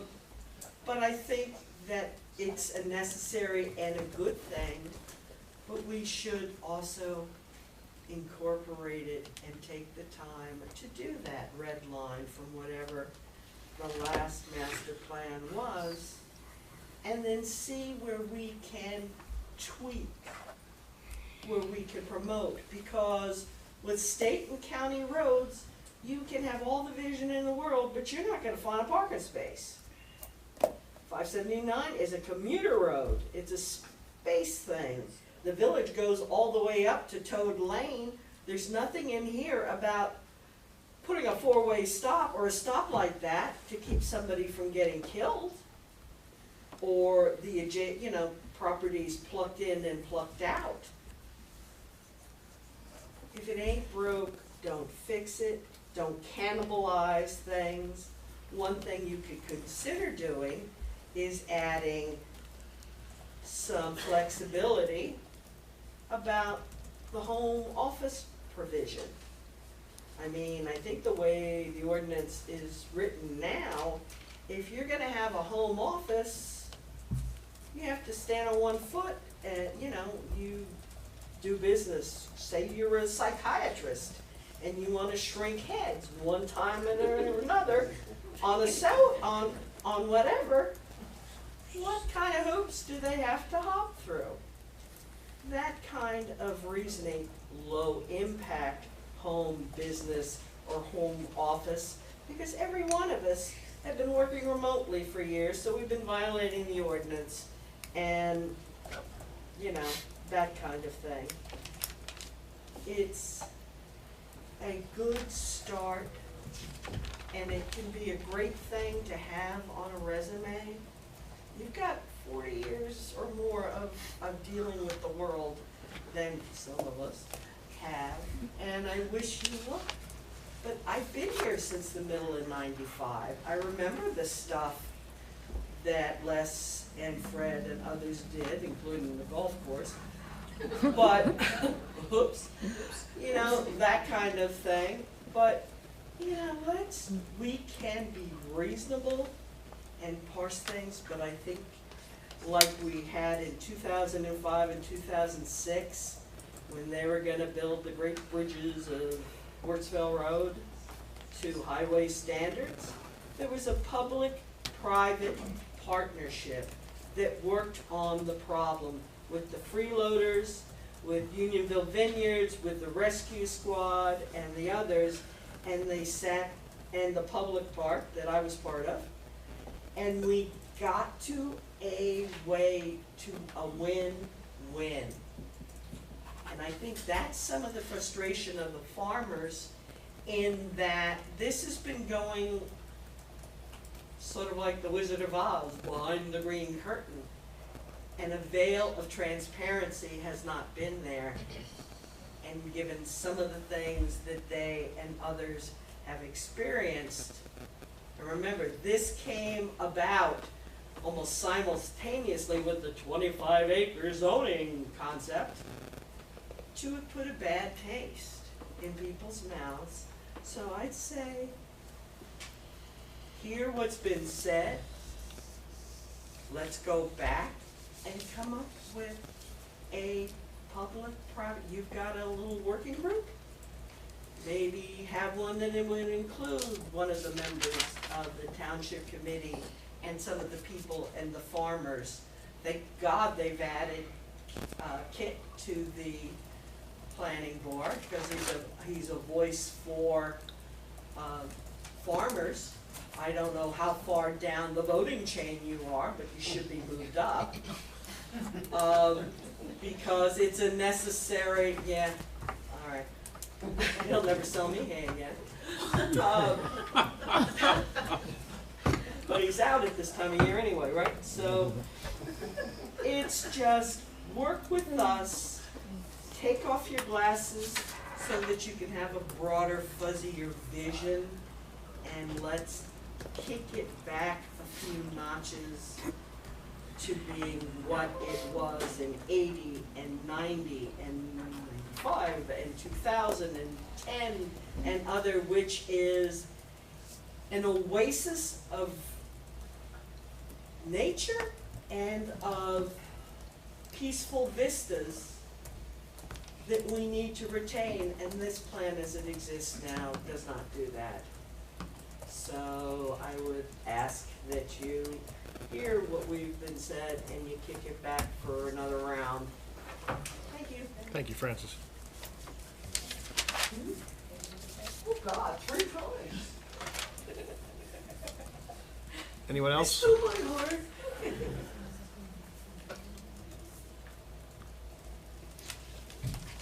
We good? Can I get a motion to close to the public? So moved. Second, all in favor? Aye. Aye.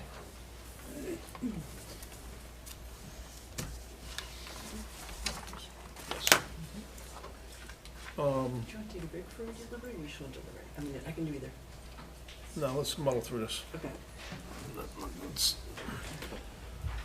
Thank you, Elena. That was very, very good presentation. Thank you very much.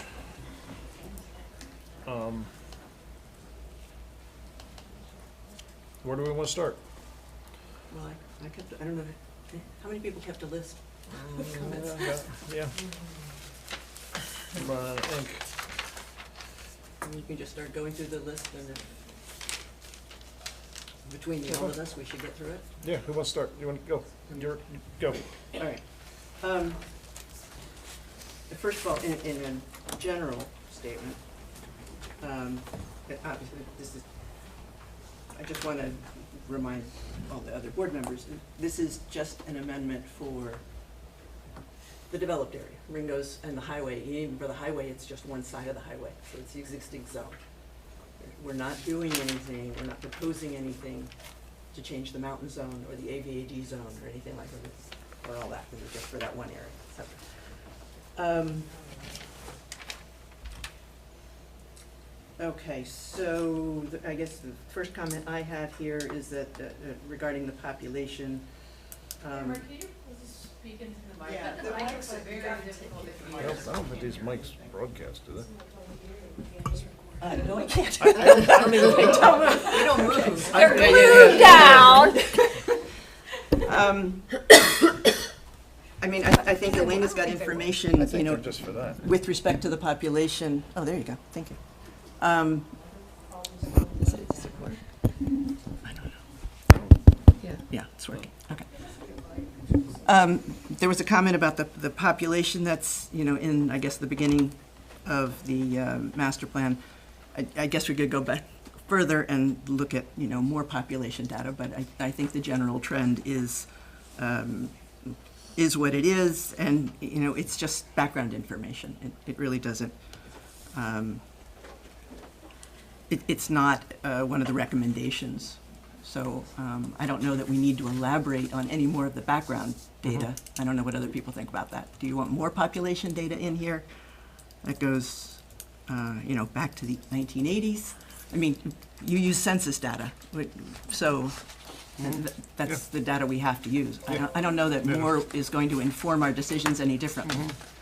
I also want to say that your housing element and fair share plan goes into a lot more detail with housing, with demographics and housing and a lot more. This is just kind of like a overview of some things to add. Right. Does anybody else think do we need to I don't think we need any more change that? details. No. No. Okay. And if I skip on to something and you guys have another note, just please let me know. There was a comment that the plan is not holistic. For instance, we're not considering, you know, existing residential, which is next to commercial, and what happens if you change one property and the other. I agree with that. I think it is more general, but when we start talking about potentially changing the ordinance, that's when we get down to the detail. And that's where when we, you know, start looking at lot-by-lot basis, on a lot-by-lot basis of how different changes affect things. This is not meant to get to that detail. That's what we do at the ordinance level. So, you know, as long as we're okay with the general direction that we're going in, I think this is okay. But, you know, I don't know what others think. It just, usually you don't get to that level of detail. There's a lot more analysis that goes on once the ordinance is, you know, first drafted, and that goes through many, many drafts, and you look at zoning maps and land use opportunities maps. for public comment.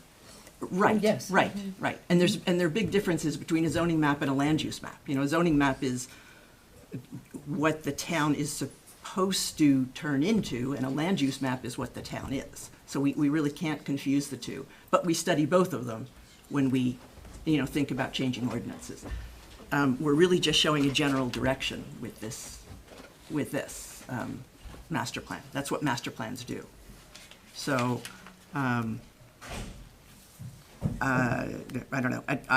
I'm not as concerned about what happens between one property and another with the master plan right now, because I know it's going to be taken care of later down the road. I don't know how others feel about it. This is meant to be a dialogue.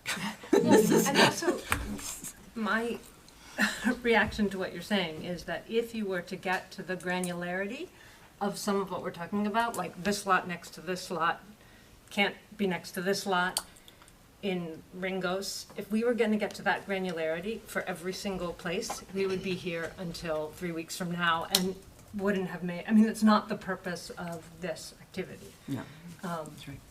So, that's just to say, I understand the impulse for a completely holistic and fully thought out and designed thing that would take into account the district and the agricultural district and the mountain, but it's not feasible, is my opinion.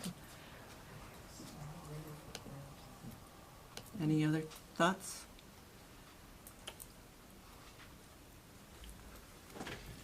Agree, disagree?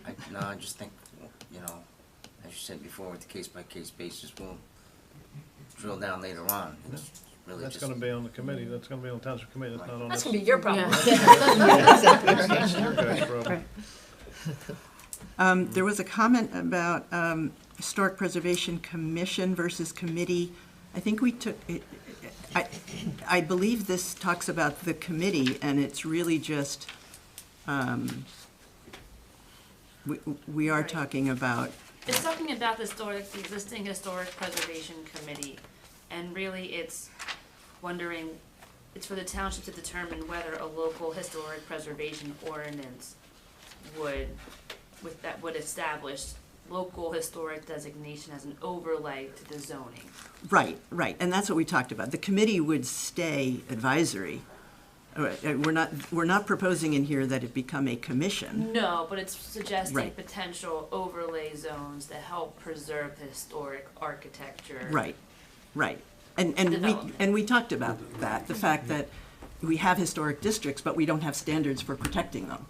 And at the direction of this board, I went to the Historic Preservation Committee and asked them to please look at, expanding our historic preservation ordinance to include those standards, and my understanding is that they agreed to work on that. So that's what's reflected in here, and I think that's what we all talked about, what we said we wanted. So I think that's consistent with that. Next comment I have in here is, don't make this, I guess there was a couple of references to regional. There was regional, but in this context, I think it was, we talked about local and regional farming, because we referenced both local and regional farming, maybe coming to the area, trying to attract that to the area. I personally, again, I'm just speaking for myself, I don't have a problem with removing the word regional. If we want to just focus on, helping, the local farmers, I think that's a great place to start. And a lot of these farmers. That's their input from it, the farmer. Right. I mean, and a lot of the farmers we have actually work in other towns, so, but yeah, focusing on just the local, I think is fine, but. Yeah. So The other we towns want. don't focus on us, so. Right. We want you to focus on us. No, understand, well, and you, because you're here now. Yeah, exactly. So, but yeah, I mean, that's, if just striking that word in that sentence where it says local and regional farmers, I have. But just local farmers. Just local farmers. I don't think that's, I wouldn't have a problem with that. There is, I guess, a couple of comments. We have farmers markets and we don't need any more. We've talked about this a few times. I agree there are some, private farm markets, but we have gotten input from a lot of smaller farmers that they would like a place to sell, their products, and they have trouble getting into farm markets and whatnot. I think the Recreation Committee, Mark, you would know more about this, is trying a There's less park-up one. resistance, I think, for pop-up markets as Right. opposed to freestanding long-term markets kind of thing. That also might be an operation not in in hours that are not in competition with existing, wasn't that? Right, and even the existing farmers and existing farm markets could have a place at these pop-up ones. It could be another venue where they could reach their customers. I think having the idea in here so that some of our smaller farmers who are having trouble getting their products to market is a good idea. And again, the devil's in the details, which would be worked out later, and we can decide what kind of market it is. Is it just a pop-up? Is it something more than that? It might evolve over time. Right, do they coincide with other events that are happening at that time? Right. So I think we can define it later, but, Right. I think there is enough interest in the community, at least some parts of the community, to have another venue where, again, other of our smaller farmers, our local farmers, will have an outlet. Tim, is it too, I'm arguing against myself saying not getting so nitty-gritty, is it too nitty-gritty to say explore farmers markets, beginning with pop-up markets, you know, not in competition with existing. Well, I think we could probably say something like explore a variety of options for farmers markets and not be as specific as pop-up, but to recognize that there's a whole range of different types of markets, and let's find the range that works for us. We should probably put in there the distinguishing of a farm stand versus a farm market. A farm market implies that there's multiple farmers coming to it and having a presence there. A farm store is very different than a farm market is very different than a farm stand. So maybe having those actually defined would be worthwhile. They are already. There's farm-based farm-based business, farm building, farm market, retail, farm stand. Yeah. Okay. Yeah, they're all defined. This whole idea came up because there were smaller farmers who said they're having trouble reaching, you know, a customer base, because they are so rural. You know, they're not all on the highway. So they said if they had a place where they could drop off their product, that would be great.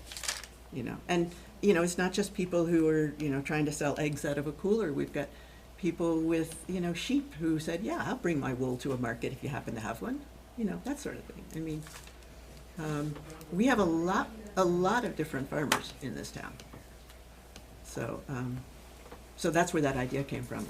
Personally, I think we should keep it in there. We might, as you said, you know, say that we should look at what type of market might be best for us and give some more thought to that when we get to the point of incorporating it into the ordinance. But I think it should stay in the master plan. I don't know, what do other people think?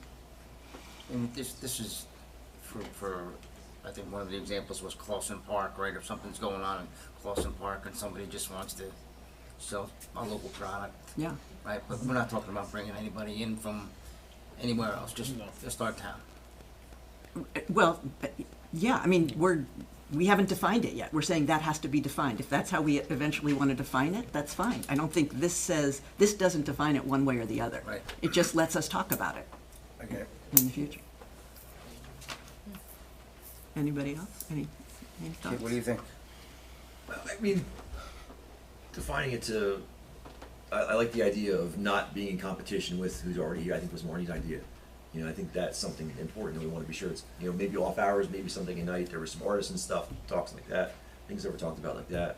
But I mean, it's the biggest concern. That's why there's so many farmers in this room tonight. You know, when before last January, have you seen this many farmers in one room here? It's because they're concerned about possible competition that this could bring, and we all understand this is a guidance document, but should this, for the township committee, but if the township committee flips to a committee that maybe doesn't support our values, it can be used against the local businesses that are already here. I think that's where a lot of the concern is.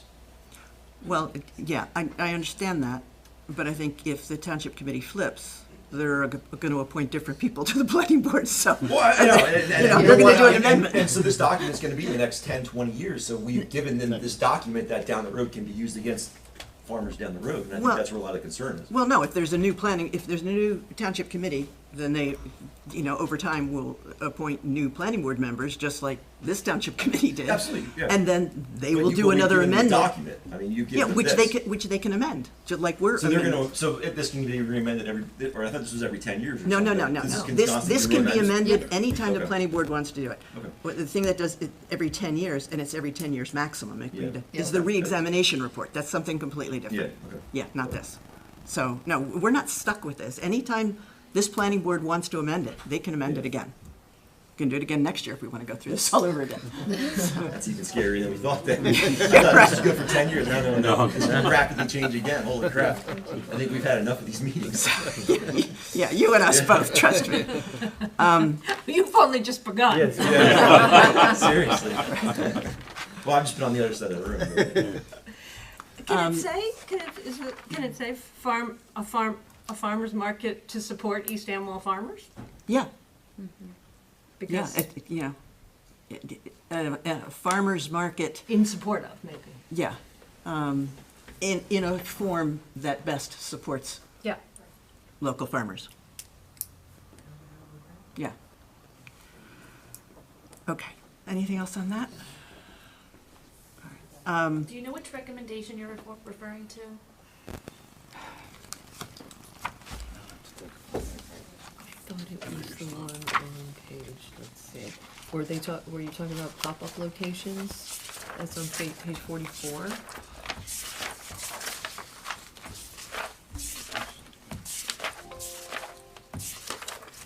Yeah, the top of 44.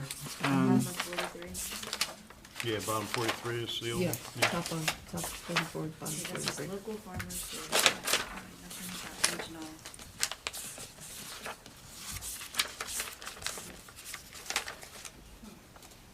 Pop-up markets, tied to farmers markets. I don't know if that was it. That wasn't it? Number 4 on my bottom of page 43. Yeah, that's.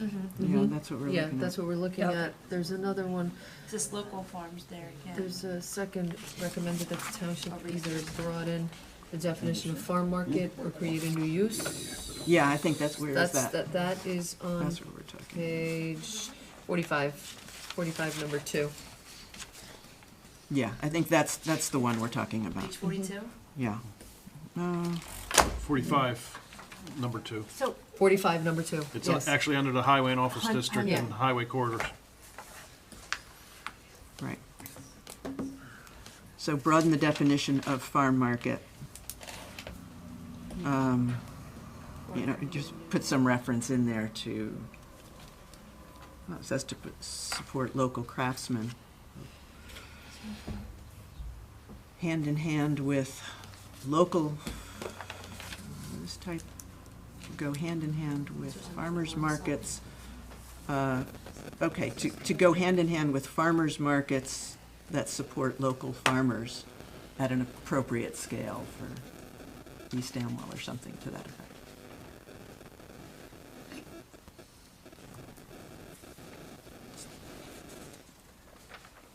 Does everybody, what does everybody think about that? Bless you. Thank you.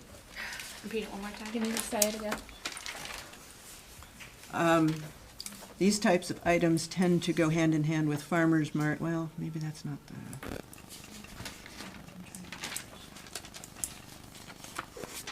Yeah.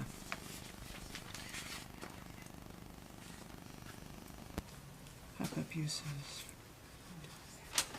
Local farmers to sell their crops and products.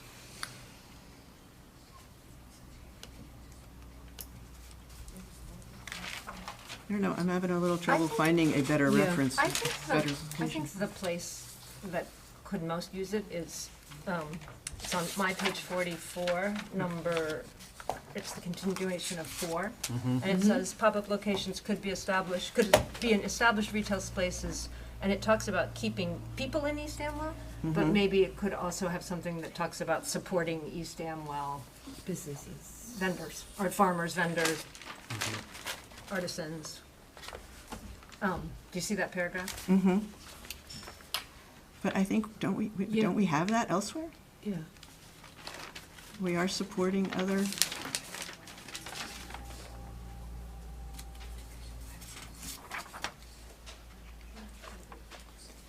But you could just say pop-up stores and markets that support local farmers and vendors are especially successful around the holidays. All right, I found the reference to regional farmers on page 46. Recommendation number 4. Yes. Third line on the right. Pop-up retail. Bringing together local farmers, Crafters, crafters, antique antique dealers. dealers, etc. We'll take out regional there. I think that's like the only other place. I can't find regional anywhere It's else. not, that's the only place No, that's it's the only place. discussed. Right, right.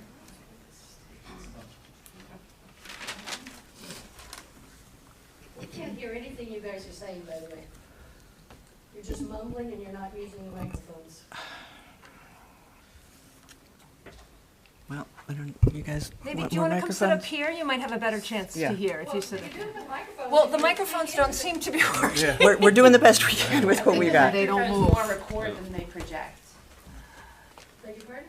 The microphones record They're rather more than for, they're more project. for recording than they are for, Oh, okay. there's no real speaker system here. There Okay. might be a Well, little you something have in to here. speak up. I mean, mumbling, you know, I'm on the second row and I can't hear, I'm sure they can't hear way back in the back. Come on up.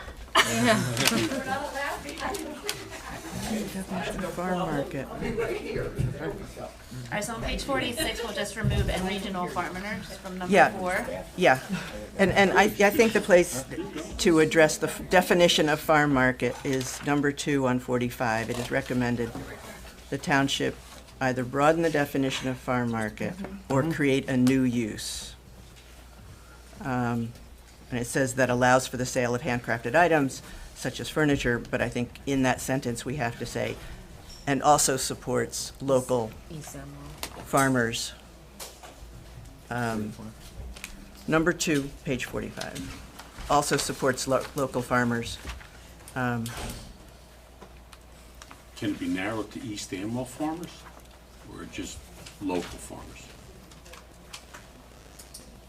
We can say East Amwell, and frankly, when it gets to the ordinance, if Township Committee decides to change it, they can change it. Again, this is just a master plan. So we Well, can I'm say just trying to support, make them more support comfortable. East Amwell farmers. Yeah, and then we can, if it Yeah. has to be redefined, then Yeah. it's redefined, but Right. to at least give some comfort to the Right. people in this room. Right, right. On page 44, it says pop-up markets may be tied or could evolve into farmers markets that provide an opportunity for local farms to come together in a central place to sell their goods. Right. I mean, so that's already says that. It does. Yeah. Yeah. So. God, you can read that. Good eyes, yeah. He's young. Yeah. Okay, so we all, does it have the word local in that sentence? Yeah. Yeah. Yeah, Yeah, okay. it says it That's right. So it's in basically there. what it, just. need- Okay, all right, so if we add it to number 2 on 40, add the word local to number It's used 2, the or same East verbiage, Amwell. yeah. And we've taken out all the regional, so. And taken out all the I think we regional. put that one to bed. Right. All right, does that, That's good. everybody okay with that? Okay, there was a comment that the plan is too aggressive, we're trying to do too much. Again, my opinion, we're putting all the ideas out there. Whether they all come to fruition, I don't know. Obviously, governing body is going to have to decide what has priority. But the more complete the vision, the more likely it is that if we do get to the end result, it'll all tie together because we've thought of it all from the beginning. If you don't look at as much as we're looking at, then you're going through the future in a very piecemeal way, and it's more likely things won't mesh. So I think it's better we throw all the possibilities out there and then let whoever the governing body is at the time decide what the priorities are. But at least the full picture is there. I mean, that's, that's always the better way to do planning. I mean, that's actually the holistic way of doing planning, is to see what the big vision is, the complete big vision, and then decide which pieces of it you're going to work on. So personally, I don't think there's too much detail in here. A lot of the recommendations we chose to make more broad-based, so it could kind of include however much you wanted to, but you can also restrict it in certain aspects as well. So instead of saying we should only permit X, Y, and Z, it's well, we should only permit A through T. So you can kind of pick and choose and define the words and define the uses as you feel appropriate. It's not right now the way the ordinance is written and what uses are permitted. There might be uses that would have to come before the board for a D1 use variance that could be great for East Amwell. When they would already have to come before the board as is, probably for a site plan. Right. At some point. So, I mean, it's not trying to get them to not come before the board, but it's also trying to help stimulate some kind of economic development within Ringo's and within the business zones that are zoned for business where there isn't anything happening. Right. And I think it's important to have business focused in this area. I mean, this is the most developed part of the township anyway, and it's going to take development pressure off of those areas that are so bucolic, the valley and the mountain.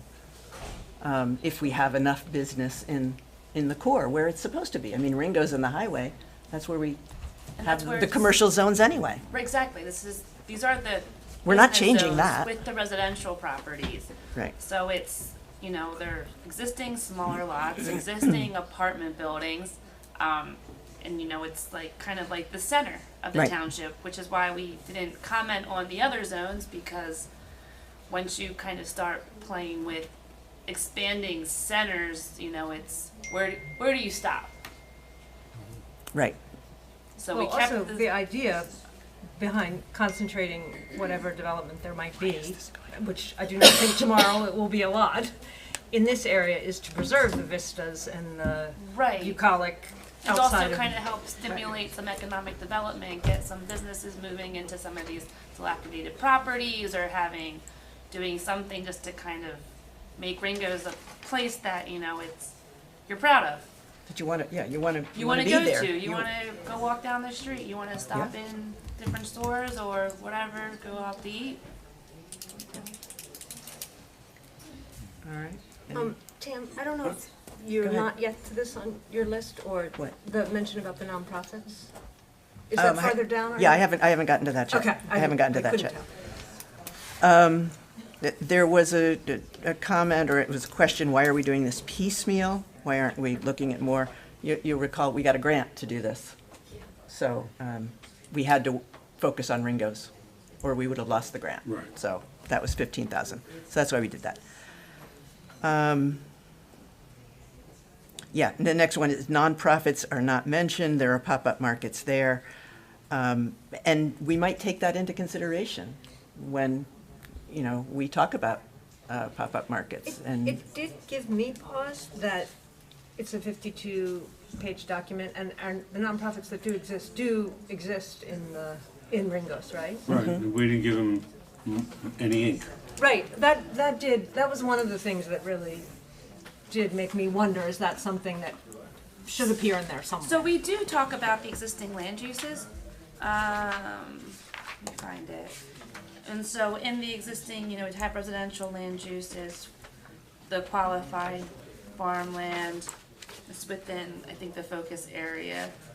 Yeah, and then within Ringo's commercial, vacant, and then we do have exempt properties, which would include public properties, church and charitable, graveyard and cemetery, and other exempts. But I think what she was We don't saying is that there's specifically- nothing that indicates that those are something that we value and But I think and that's, wanna preserve. I think that's because this master plan is about revitalizing, you know, the commercial districts. And we're not gonna do that with a nonprofit. So the only because two they're- nonprofits too within Ringo's is the Kirkpatrick nonprofit's not a Memorial land use. Church and also Tabby's Place. They're the only two nonprofits. Well, and the church is? Yeah, the church. Kirkpatrick. Kirkpatrick Okay. Memorial Church Yeah. and then Tabby's Place. They're the only two nonprofits in here. Then we So also the have Grange isn't. The Grange, that's other exempt. That's not considered church and charitable in tax record. But it's nonprofit. Is nonprofit? Okay. Yeah, it's on the non-residential properties in Ringo's Village map. I show all of the properties and I Yeah. name what they are and where Yeah. they're located. But nonprofit's not a land use. Yeah, nonprofit's not a land use. I mean, I think what I'm trying to say is that, you know, if it's a plan to promote development, maybe you wanna say, we wanna promote development without squeezing out. Well, no, yeah, you're right, and absolutely, because those sorts of organizations bring people into town. Right. So they may go to the Grange or they may go to the church. And create community and And- all the things that we say are values. Right, and while they're downtown, they may stop at these businesses that we hope will, you know, will be revitalized. So there is, you know, good reason to keep them. But they are very different uses. They're very different uses. House of worship, Yeah. very different from other types of nonprofits that you have down there, and you have to be careful with those things. And but because nonprofit, as a generalization, is not a use. It's not a use, because there are a lot of nonprofits. It's almost like you can't regulate the business. Yes. So you can regulate the use. Right. And so when you kind of trip into nonprofits, it's regulating the business. Yes. Like we don't want for-profit, we want nonprofit. So it's, We can't pick that. you can't do it that way, pick yeah. somebody's And I tax would be designation. worried about actually promoting nonprofits in the business district, because, you know, if you bring more nonprofits, you know, too many nonprofits, Right, I then was trying to you say. lose your tax base. No, that's fine. Yeah, I think it's Yeah. not being clear, but yeah. I think I understand what you're saying, though, No, Mom. I- There's some kind of more recognition Correct. of them As a within the category plan. or if we have whatever. people Yeah. worried that it's too pro-development, Can't be a category. It's not a category. It's not a land use category. That's the issue. You Mm. can't just say nonprofit. Nonprofit's not a category. So because but an they're different. arcade isn't a land use category either.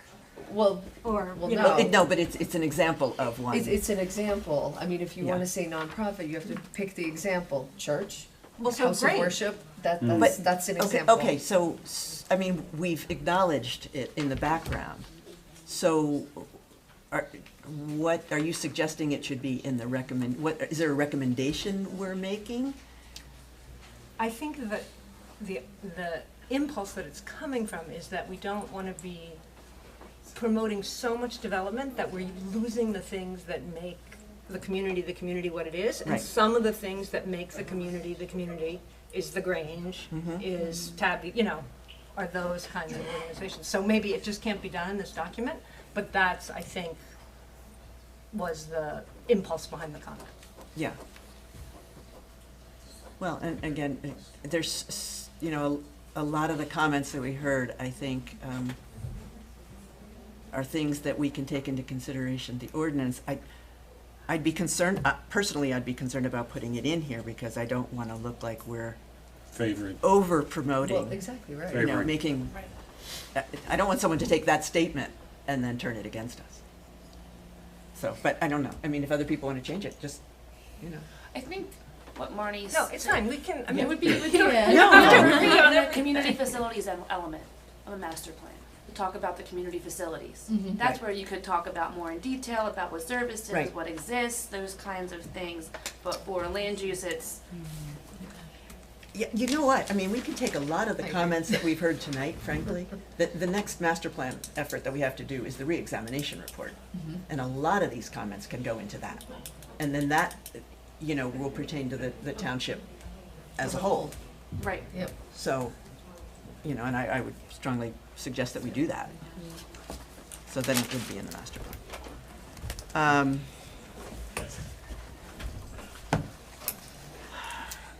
All right, nonprofits. What about the abandoned properties? How are we gonna deal with that? There's a whole section in here on rehab. Yeah. Yeah, and there's a whole law, you know, redevelopment and rehabilitation law. And Lana, I think what you're suggesting is we might do a rehabilitation plan. Do the study. Do a study, and the law spells out a whole process for doing that. You first identify properties that are, that Considered qualify for abandoned. rehab. Yeah.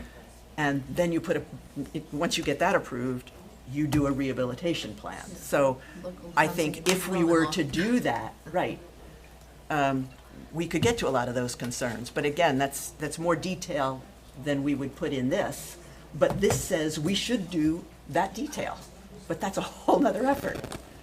But I think we would cover all those concerns Right. if we So did then a the rehab study. plan. Right, The study and then came up with standards or even created, due to that study, maybe even created a new zone or an overlay or something that could address it, but we're not, that's the finish line and this is the starting line. yeah, this is saying we want to run the race. Right. Yeah. Yeah. Is everybody okay with that? Yeah, I think so. Yeah. Okay. Maintenance fees and abandoned, more about the abandoned properties. Elena, you covered, could you just remind us what you covered on that? Sure, so in this, it pretty much just says to create an ordinance that provides provisions for maintaining a property and penalties for not meeting the code, i.e. fines. That's the recommendation, and then it goes a little bit further and talks about exterior property areas, including garbage, sidewalk, natural growth, drainage, and operable vehicles, natural features associated with on-site structures and foundation walls, roofs, drainage, chimneys, windows, doors, etc. Right, right. Also address vacant or abandoned properties. Penalties could be set up in a tiered system whereby the fines would be increased with each additional offense. Yeah. And I think John Saramba was looking into this. He seems to think we have a maintenance ordinance. I couldn't find one. I saw we had a vacant property ordinance. But, you know, this gives us the suggestion that we should relook at that and maybe come up with a maintenance ordinance. They're either updated or create one, right? exactly. And they're difficult. They run the gamut. Right. I mean, you put a property maintenance ordinance in place and suddenly somebody on a fixed income, you know, can't pay someone to mow their lawn, but they can't do it themselves, and now are they running into trouble, you know? So there, I just looked up on the code. There is an abandoned and vacant properties, chapter 59. Right. But that's not a pure maintenance. No. That's not a pure maintenance ordinance, like. Right, I think this is just allowing. Yeah. We definitely need something more updated than that. So, you know, again, the inclusion of it in this amendment gives us the ability to take on that issue. And again, it comes down to, you know, what priority is Township Committee going to give to it? And I shouldn't always throw it on you guys. I mean, if this is really important, the planning board can start it, and we can do an ordinance and send it over to you guys, you know. So we could do that too. But does anybody want to change that part of it? Yeah, I don't see a property maintenance ordinance. No, just a Not in vacant. the- No. Yeah, and the This is vacant, abandoned and vacant properties. every municipality has that. You have to have it for foreclosed properties. Gotcha. With creditors, because they don't maintain the property, and then what do you do? Right.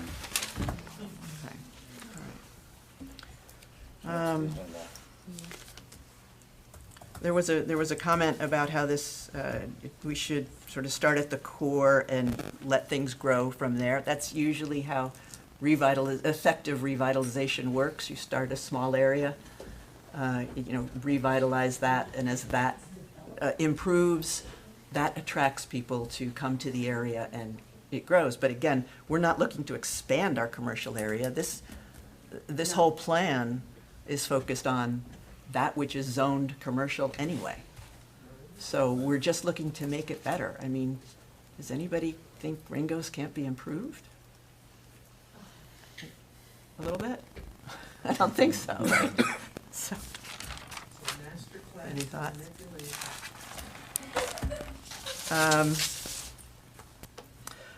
Okay, Joan, you brought up Never Fishes. The extreme problem with traffic. Parking. And parking and stormwater. I think you have that in here, that any changes we make to the ordinance have to take into consideration water and septic, and whenever we look at permitted uses, we have to look at traffic, because there are only two times you can address traffic, and that's during rezoning or a use variance. So if we're going to consider any sort of new permitted uses, we have to take into consideration the amount of traffic those uses will generate. So there are lots of ways to do that. You can look at the intent, the type of use it is. Is it an intense use or a less intense use? And, you know, I can't imagine any of us, I mean, even though we want, you know, retail here, I don't think anybody's gonna suggest that a little Walmart walk into Ringo's. So we can define what kind of retail. A lot of towns do it, and you have it in here, by limiting the size of it, you know, the maximum size of the retail. So that's gonna knock out a lot of very busy businesses. And then you wanna look at the character. Is it the type of commercial that's gonna bring in regional traffic? I mean, you put in a Starbucks, and you're gonna get regional traffic. Right, and the plan, you know, we didn't remove any of the previous goals and objectives from the other land use plan elements that affect these zones. And so one of them is even states that, you know, Ringo's is a local business center, not a regional. So any of those uses need to be kind of kept as a local center for the people of the township and maybe the adjoining towns or people passing through, but not so that people go out of their way necessarily. Right. I think the concern for people are, they look at the township now with no parking, and if we add one business, it's almost like, well, where's that parking coming from when we have no parking now? On site. And that's, They'd have to provide it on site. No, but, well, look how, everybody's looking at the way There's the no- village is, and the houses and the business, everything's right up against the curb. Right, Can't park on the street. right. Where we, you know what I mean? It's gonna And be you that. can't put in a parking lot, because that will violate your impervious surface. Correct. Right, so we might have to do a parking study before we do rezoning. Yeah. Because I don't want to You be like know, other but- towns where you just knock the building down next to it, well, why that guy, and we'll just knock it down and there's our parking. No, you're, You know, I think that's where everybody's thinking about Yeah. this stuff. You know, Yeah. you had a business, no parking. Right. You had another business, still no parking. right, So right, it's, you know, we're starting out with zero Yes. parking. right. No, I understand that. And we're and fighting for parking space. Yeah, but at the same time, I think when we look at the ordinances, we're not gonna be suggesting anything like, you know, some big theater that's gonna bring a ton I of mean, if people in it's and need I parking. think that even if it's 5 spaces, look, we're Yeah. arguing for parking spaces in front of a post office. Right, you can't park at the post office. Right, Correct. right. So that's the concern. Well- I hear, well- that's what I'm hearing. So what is the suggestion, that we don't, No, I'm not, I'm just saying this is the concern that I'm hearing from people, and Joan, she brought it well, up. right, You so. know, as other people have. So what do you think about that? I don't know, I don't know, it's one of these, It's just like the double-edged sword of the traffic. You know, you're gonna, if you expand the businesses and there's new businesses coming into Ringo's that are providing services and goods for our community, but we already have a huge traffic issue we've been fighting for 30 years. Take it. But that- You know, I mean, but let's, you know, that's I a- mean, it's, you know, ever since the drive-in theater closed, you know, I mean, it's been an issue, you know, it's. But if the plan says, let's look for appropriate businesses, taking into consideration water, sewer, parking, I know that we're all very, very smart, but there might be people that are smarter than us that could figure out the How to parking. do it. Right, and so if it says in the plan, do this if we can figure out sewage and water and parking, then we have a path to at least consider it. There are probably people that have solved this problem before, in other small. Yeah, I mean, I think what the plan shows is that we're not ignoring those issues. We're All right, saying well, I those think are that's things what that it's have to just be gonna be addressed. clarified, like you said, for people that have raised that issue. Yeah, Of like, you know, chicken egg kind of thing, parking business, more parking, that kind of stuff. It's Right. just that it's explained well enough that, you know, we're not gonna move forward with anything unless there is a plan for everything, yeah, parking, septic, water, all that I kind of think that's stuff. in here, isn't it? Do you have that in here? I think so, and then, I know we do talk about in the plan, and this recommendation, with septic, that, you know, any proposed use needs to make sure the septic can accommodate the use, and Yeah. also that the water can accommodate the use, because there's no water or sewer in East Amwell. Right. And I don't even think there's water or sewer nearby that East Amwell could tap into if they even wanted to. Right, Not at all.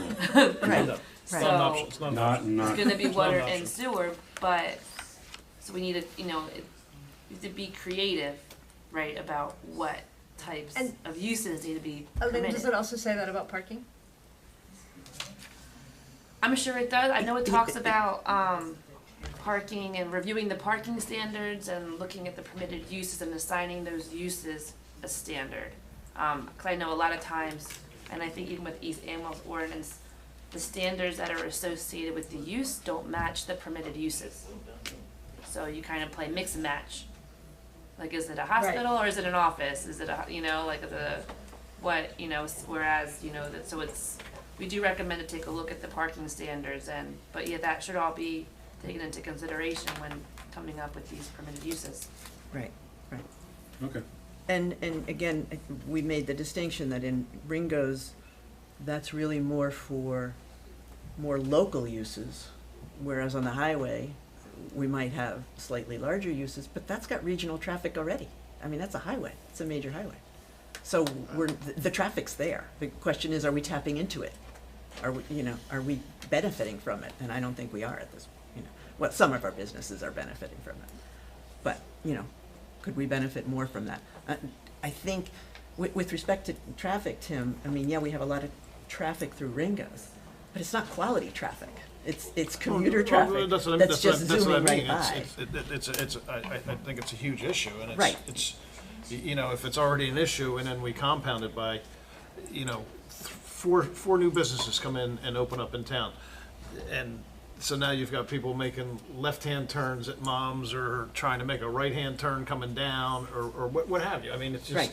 it's already a disaster waiting to happen. I mean, Right. how many times a month does some truck hit the railroad bridge? I mean, it's Right. so now we're going to add, so now we're, are we going to have more truck traffic coming in? It's going to become an issue there. I mean, so that's something that I don't know how we've already got a problem, but this isn't Right. This isn't going to solve that problem, but we don't want to add to that problem either. You know what I'm saying?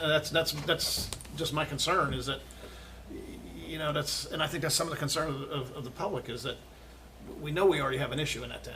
You know what I mean? And it's been there for years and years and years, and we talk about it until we're blue in the face. You've got the state highway. The only local road is this one right here that we have any control over. Yeah. The other roads we have no control Right. over whatsoever. Right. And when you're dealing with, we might have an avenue in with the county, but that only takes care of one road. Dealing with the state, it's just Another animal. oh my gosh. Well, I mean, and that's one thing. That's the hornet. It just comes it's horrifying.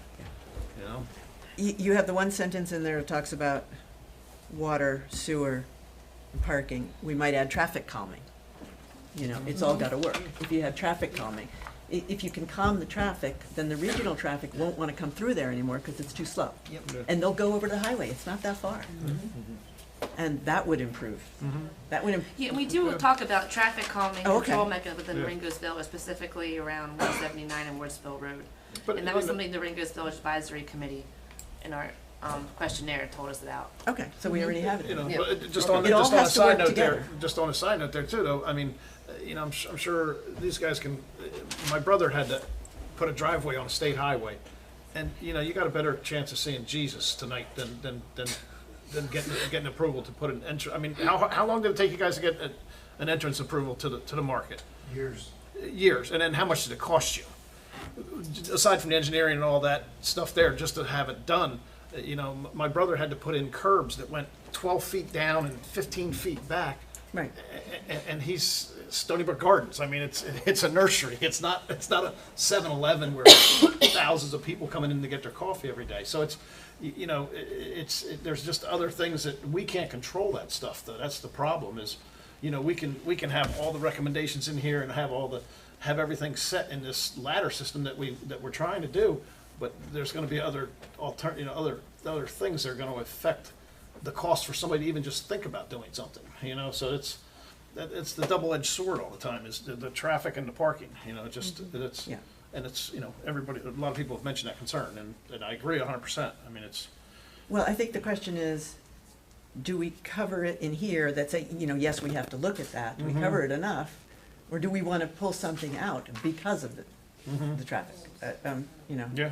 Personally, I think we have enough caveats in here, that we should at least dream big, knowing that we've got a lot of work to do to get there.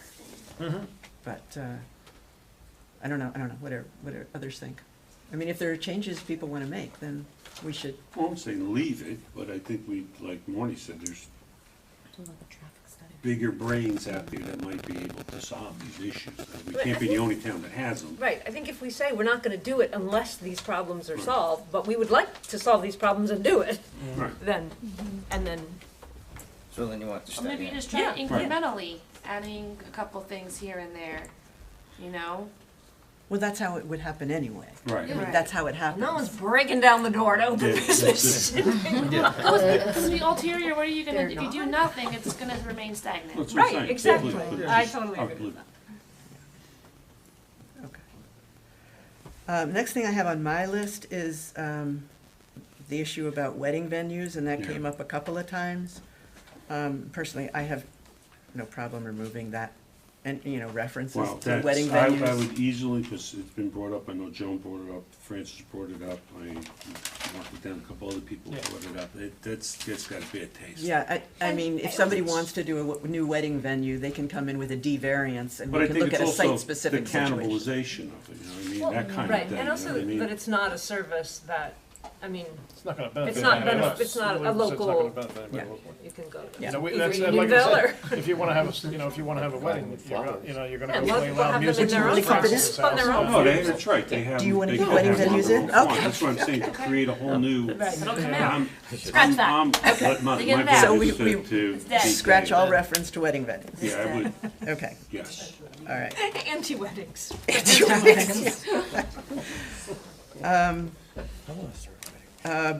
Breweries. I think we mentioned breweries. I do wanna start a brewery. There was a concern about the The water. water, right, And yeah, that right, is- Joan's concern was for water and, And I agree with you, and I think that's why the standards for breweries and vineyards are, the state standards for breweries and vineyards are different. The other problem with breweries is, parking? well, parking and actually cows. restaurant owners object to breweries more than they do vineyards, because breweries turn into restaurants. Right. In Jersey, So, you can't, with a microbrewery, have food, Food, can you not have it on premises? cannot, You can't. yeah. Also, isn't it Right. a double standard to say that's a problem Right. but you to got be the worked out in the bring food details, trucks but in or parking something. isn't? yeah, Well, this says that Well, I'm any just saying that's brewery at the state distillery level. that opens will be required to provide adequate parking, water, and septic Yeah. as required by relevant ordinance and health regulations. Right. I mean, I feel like if it's something that, I mean, I've heard other people mention, why can't we have breweries? right.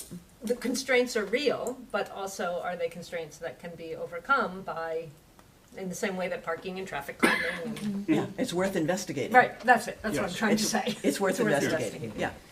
And I think you make the point that it actually supports it could support some of our local farmers. Right, the leftovers, the byproduct could Right. be used, to feed cattle, Animal feed. chickens, Yeah. compost to Grains. fertilize fields, Worms. gardens. Or hops. Right, right. So do we want to change anything about what it says about breweries, or are we okay?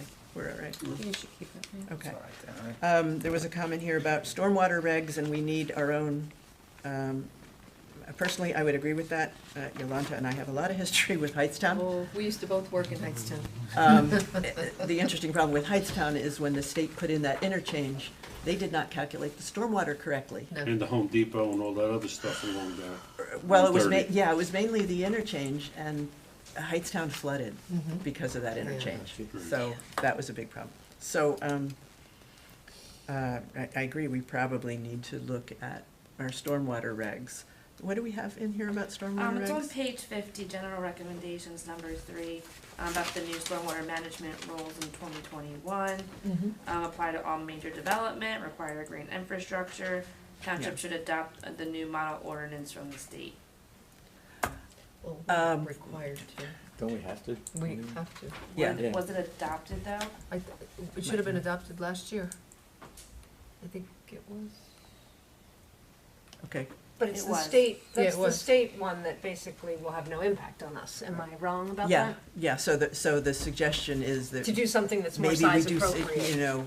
actually not just adopt the state standard, but maybe The look township should for, consider, consider local, Or more strict, a more, yeah. a more protective local standard.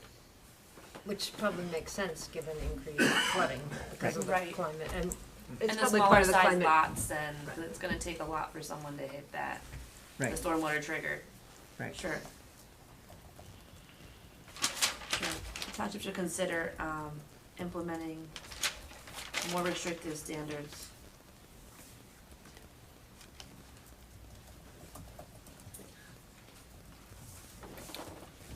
There were a couple of, anything else on that? There were a couple comments about police issues. And if we have too much development, we're gonna generate the need for police. I think this, gets back to, as we do the ordinance, we have a chance to decide the intensity of these uses. And to some extent, control that. But I don't know, is there anything people want to pare back in here because they're worried that we're going to develop issues that are going to require more police? You're our police expert. I think it depends on how we, what we allow. I mean, plain and simple. It's in the details. It's not like we're going to just, be carte blanche about it and let these businesses do whatever they want. You gotta set the guidelines down, you gotta. Right. But, Are you comfortable considering that when we do the ordinance, or do you think we need to put something in here? I think when we do the ordinance, because at that point, we would have a whole lot Some more information. information. Right. Right. Anybody else have any thoughts? I mean, I think part of it is it's easy to predict doomsday. Like, it's very easy to say, this is change and change is bad and it's gonna be the apocalypse. And we're not close to that yet. I mean, that is a possibility, but we have to behave responsibly along the way and craft ordinances that don't get us to the apocalypse. Right. I mean, the antidote to that is what you said, to do nothing and leave it exactly like it is And see if something happens at some point, which I would say. we see what happens, the houses fall down not- more, they degrade It's more. not a plan. Hope is not a plan. Right, exactly. Okay, I think, Elena, I think you clarified the comment about, where you referenced what's existing. I mean, that was just a statement about existing permitted uses. But the suggestion in the master plan is that might change. We haven't said exactly how it should change. We've just sort of given a general direction. For which, I think this is actually in the background okay, information. I mean, the existing uses are what the existing uses are. right, So, those are just sort of facts we kind of have to keep. The farm school, this is, we're going to, well, we should talk about that. The original intent was, not to teach existing farmers necessarily how to farm, unless they are extremely new, and this was, going to be very comprehensive and potentially include incubator farms, where a farmer could actually, start, you know more about this, I mean, Duke Farms has it. Yeah, they did. Maybe we don't need it here, but, They did. but They it's. did, Yeah. Don't do it anymore? They had some issues with the soil, so. Okay, so now they don't have it. Yeah. Okay.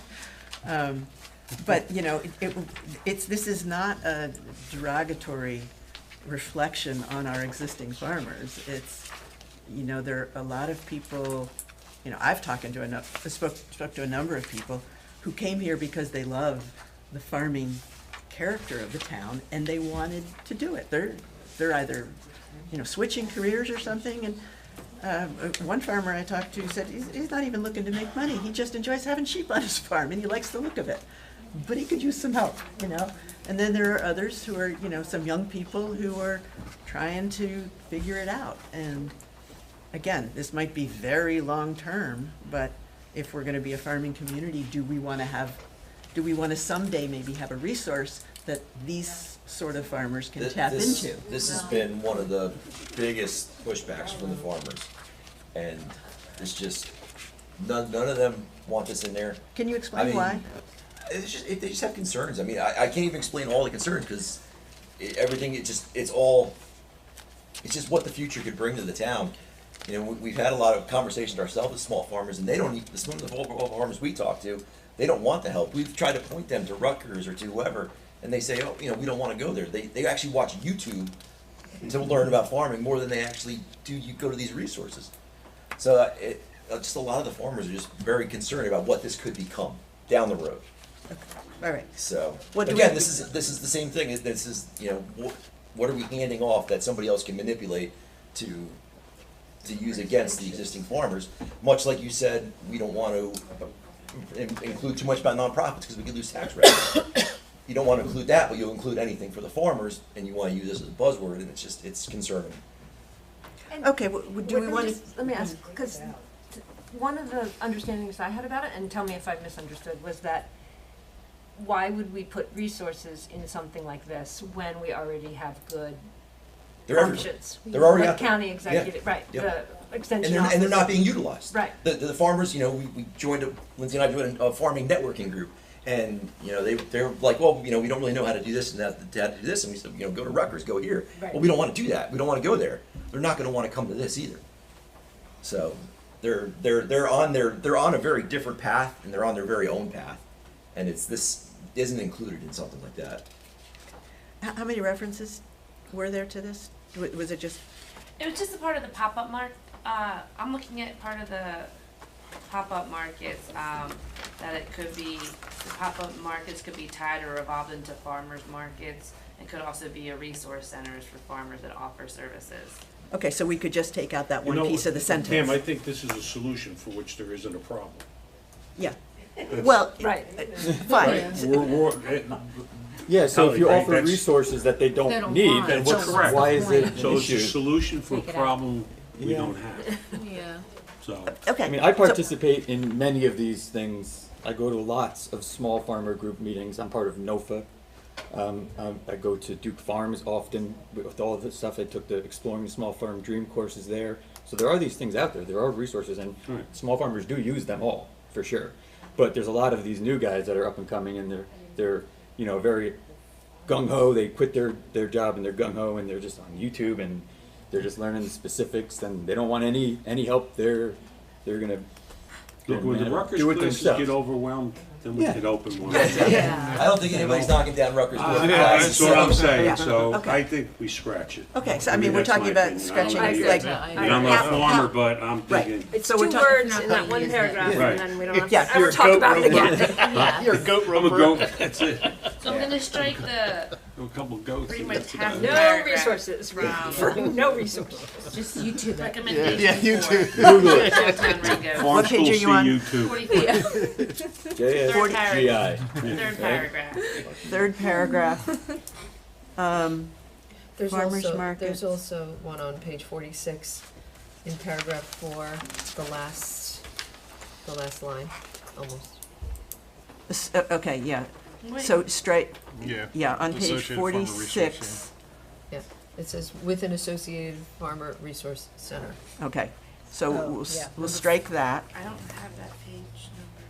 46, number 4. Number 4. This Yeah. is, Yeah, they said 6, but it was 4. No, I said 46. So Yeah, it's strike page the 46, with an number 4. Associated Farmers Resource Center. Yeah. correct, And have it end at farmers market on Farmers page market, 46. period. Yep. correct. Okay, making sure I'm understanding. Okay, all right. We took out all reference to regional farmers. Yep.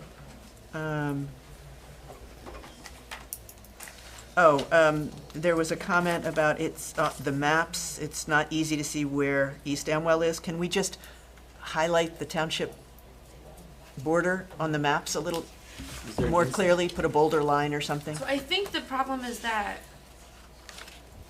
Can you fit inset maps in each of these? Oh, we're nowhere near a lot of times we're not near the border. right, so it's like zoomed in locations of, Because it's a focus area. because It's there's not the these whole township. specific zones, it's not the whole township. There is, I do have a regional map. Well, you know what you might be able to do is maybe highlight more the highways. Could you fit an inset map in those? Like, I do Oh, that's have a good this idea. I mean, just here put a little already. inset where it shows you, yeah, like there's an Uh, inset map right there. Yeah, I show it here, in the regional location map. Right, but on the maps of like Ringo's, whatnot, could you put a inset map that shows, okay, here's the township and here's where the Ringo's map? I What could depiction is? I could try, I'm just constrained by where I can put the it's Right. gonna be a really small inset because this zone's there, or I could put it down here. This one I could definitely put it on, cause there's, If you could just put it on the ones that you can put it on. I think Okay. that might, I don't know, what is it? I'll just try to fit it on the aerials at least, so it's in one place, and then, People can refer to those. yeah. That might help.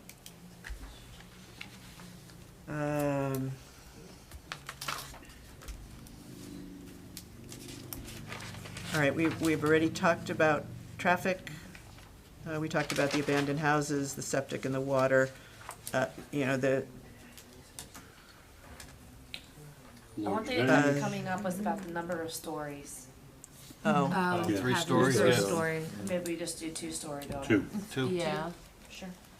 are any of those houses three Yeah, some of these stories in houses have- Ringo's? Some of the They have houses, attic- they're, attic- yeah, there are. They have attic they're, windows and Is it, everything. is Two and a it half? wrong to say a height as opposed to a number? Because doesn't how big the houses depend how big the stories are? 35 feet, well, pretty you, standard. yeah, The you picture- gotta be Two and a half really, In the, stories the in picture keeping in the with the plan is existing a 3-story character of the house. neighborhood. yeah. Right Is here. that what it is, 2.5 stories? I Is that- believe right now the existing permitted maximum height's 2.5 stories. 2.5 stories, 35 feet, Yeah, right? you don't want to. Yeah. You don't want to let them get too much too big stuff in here, because then you're going to change your emergency services. You're going to need a ladder.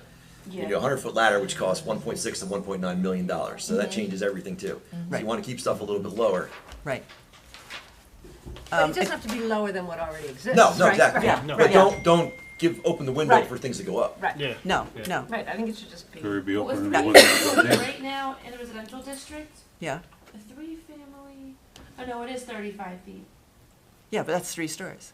The critical thing when it comes to building height is to make sure it doesn't have a flat roof. I mean, as long as it has a pitched roof. And this is where the historic architectural standards come in, if we could get the historic committee to really do that, because then we can control the height of it, you know. You get, I mean, right now, I think our accessory structures can be 20 feet tall. 20 feet. Well, if you've got a 1-on-6 pitch at 20 feet tall, that thing looks huge. Yeah. But if you've got, you know, a more steeply pitched roof, it looks much more in character. So I think as long as we have some architectural standards for it, 3 stories is probably okay, because we've already have quite a few 3 stories. But I agree, you know, again, it comes down to the details when we get to writing the ordinance. I'm not even finding. At which time you could take a look at the area, and you could make sure that whatever goes there fits. Yeah, Right, so, yeah. Or you can even say the 3rd story has to be smaller than the 2nd story. You can't have the same amount of square footage, to make sure you don't get something that's too boxy. There's all sorts of ways to do it. I'm gonna put 2 or 3 stories, 2 to 3 stories, depending We could do on that. Architectural. You wanna do that? Say 2 to 3 stories? Or, just a there's a little lot bit. of 3-story, I think there's a lot of 3 3-story stories houses. sounds It sounds large. huge, right? Yeah. It's, yeah. But they're Because, there, but right it's not, now- but they're already Well, there. and can you say in keeping with the character, Yes. local Yeah, I characteristics? think that terminology We do is 2 important. to 3 stories in In keeping with the Yeah. Yeah, current building stock, right, and then we can decide it. but preferably not falling down. Yeah, I like that, I like Do we that. want to include anything about senior housing? No, we No. can't, that's a It's a pending application application. that's gonna come before us, we can't say anything about that. We can't do anything about that. I don't know about this reference to Route 31 going to Pittstown. Elena, I'll let you, I'll give you Yeah, that. sorry. No, that's okay. So I'm adding limited to 2 to 3 stories with some appropriate architectural design stipulations in keeping with the character of the neighborhood. Right. All right, yeah. Well, let me. Just says location and context. Page 6, under, What's it say? All right, so this is referring to the location and context. There you go. yeah. Mike just pulled Old it up. York Road establishes the historic background in the area. Oh, wait. Yeah, built in the 1700s as a major connecting route between Philadelphia and York City. Yeah, I saw that too, or. So Route 31 comes in from the south and joins Route 202 for a short stretch before extending north towards Pittstown. Yeah, Okay, I would have to see a map, I don't know. But that was historically, right? Yeah. 579 gives a Pittstown, 31 was Clinton. Maybe that was just the.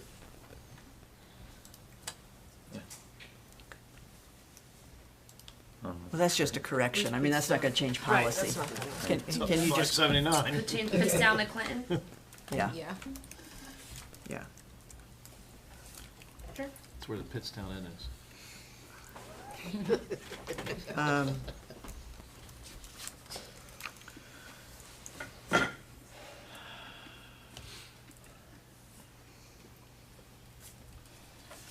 Okay, there was a comment, we don't want any agritourism here.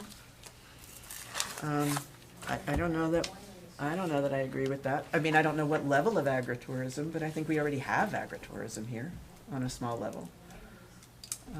I think that's, again, something we have to define. It runs the gamut. Yeah, I don't think we wanna put it, like, doesn't have to, we don't have to have something in there so absolute, right? We Yeah. can- Yeah.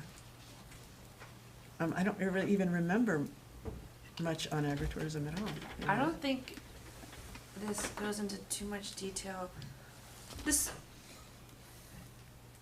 These are the business zones, we're not talking Right. about the others, the mountain or the Amwell Valley.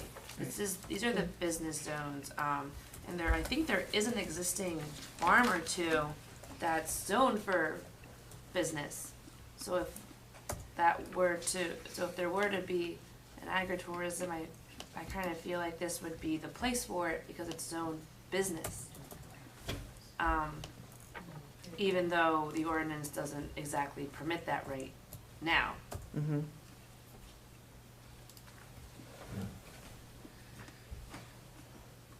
But does anybody else think we we're promoting agritourism too much in this document? There's only one reference. Yeah, one reference to it. There's one reference on page 45, number 3.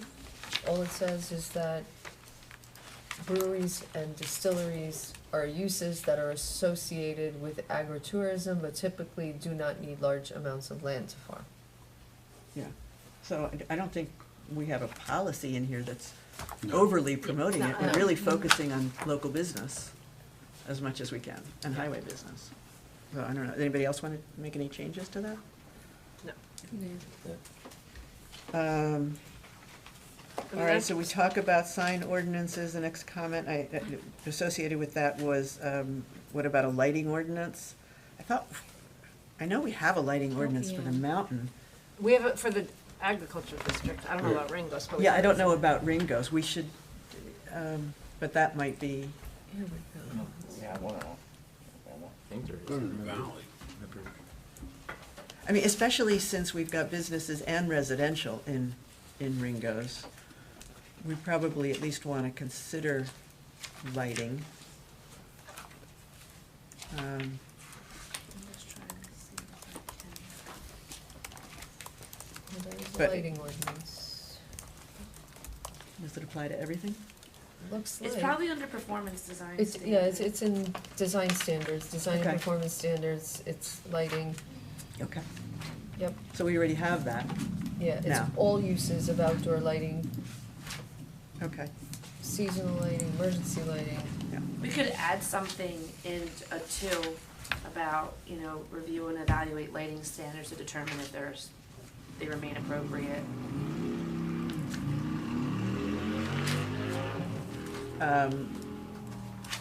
Where would you put that?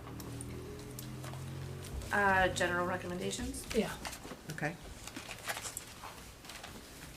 I'm okay Wherever with we that. have the signs ordinance, Yeah, right, but right, right after that, have it pretty much say the same thing, right. which the signs comment. I'm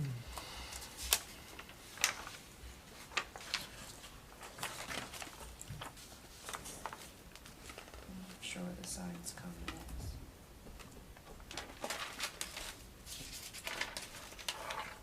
is. Isn't it 51. seven? Isn't it 7? Yeah, number 7 on 51. Okay. Yeah, so we can add a, after signs, Lights, same. yeah, lighting, You could just say sign and lighting standards be reviewed into one thing. that is true. 7. Even though they're different, but. All right, the next thing I'll just do another one with lighting and have it just It should be separated, but yeah. regurgitate what that is. Right. Okay, then there was a suggestion that we send this to, well, the comment about the Ringo's Advisory. The Ringo's Advisory did send us a letter, and they had some suggestions. I have my suggestion with regard to the Ringo's Advisory letter is rather than us taking their suggestions and trying to work them in here, I think maybe we could add an appendix to this. Well, they should be discussed, if anything. Read and discussed. Because if they're gonna become an appendix, they become a part of the document. Has the public seen it? I don't know if they've seen it. Well, even if we just put in here that, Are we changing anything? Was Do we have to renotice this anyway?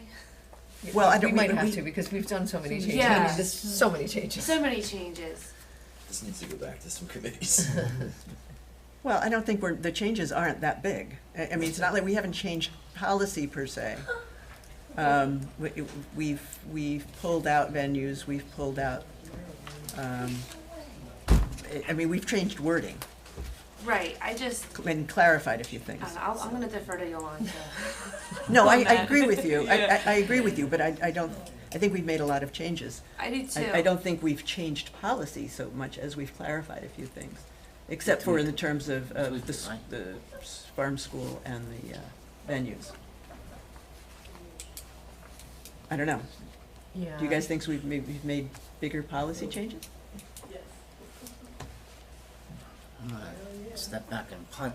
What do you think? I'm not saying we don't have to have another meeting, I'm just, We do, there weren't many, but there were at least 2 that were pretty substantial. which, Like the farm school that you mentioned, I Right. mean, that was there, we pulled that out completely. And there was another thing. the venue. Wedding venues. Oh, the wedding venues, that's out completely. And the and that number was- of, the number of stories we just, then the number of stories, that's also, and the lighting, we're adding lighting now. well, which- we're adding lighting, which Right. didn't exist before. Right.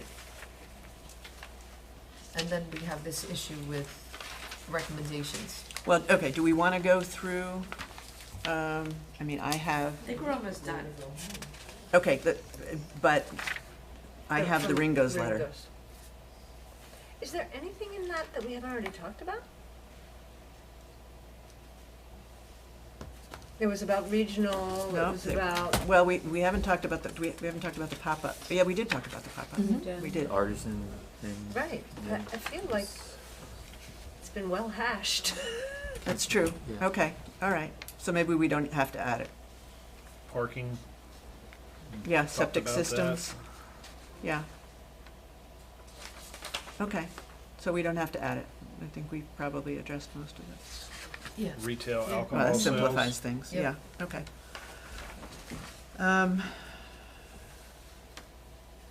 What else?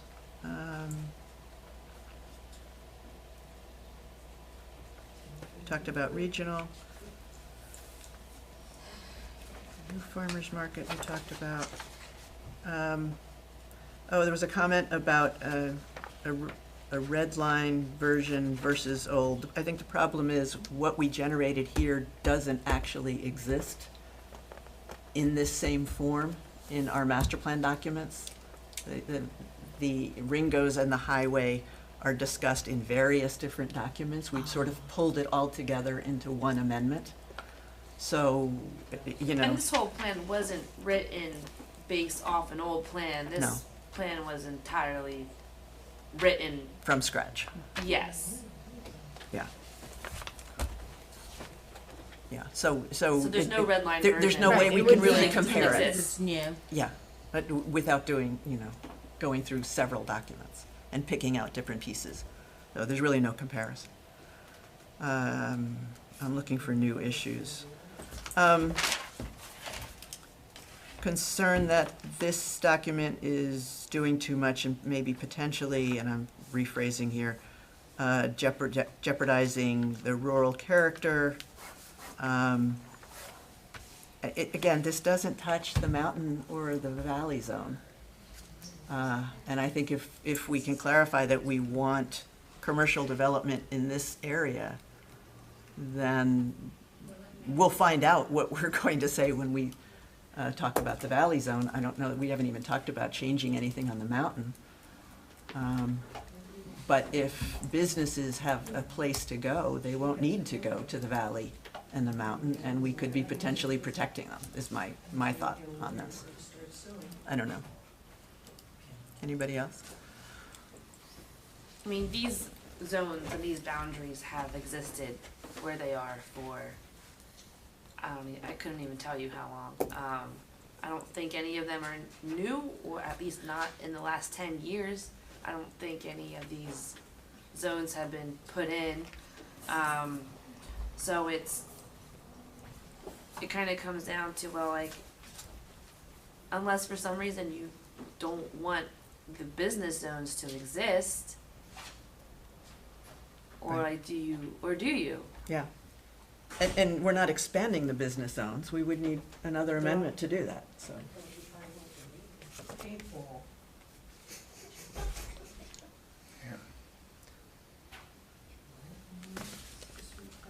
I don't know, any thoughts on this? Do you wanna, does anybody else share that concern, that the valley and the mountain are endangered by this amendment? What I'm hearing is there's no change, so, right, there's no, The zone boundaries are what are there right now today. We are not touching them. We do call out a couple split zone lots at the beginning of the plan, but I don't believe we make a recommendation one way or another to determine which zone they should be located in. It was kind of like, take a look, study them, and make a determination. Might be the only place for parking.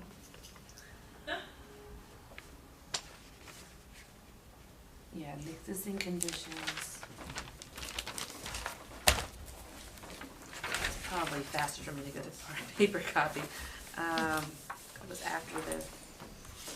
When we were talking about what the existing land uses were, the split zones property that have most of their land within the AV8 district are Block 8, Lot 10, Block 8, Lot 10.05, Block 11, Lot 4. So we actually removed those properties from the analysis that we did in this plan because the bulk of that lot isn't located in the zone, it's located in the valley zone, because those acreages would just completely skew. So it doesn't make a recommendation one way or another, but there are split zone properties within this area. Right.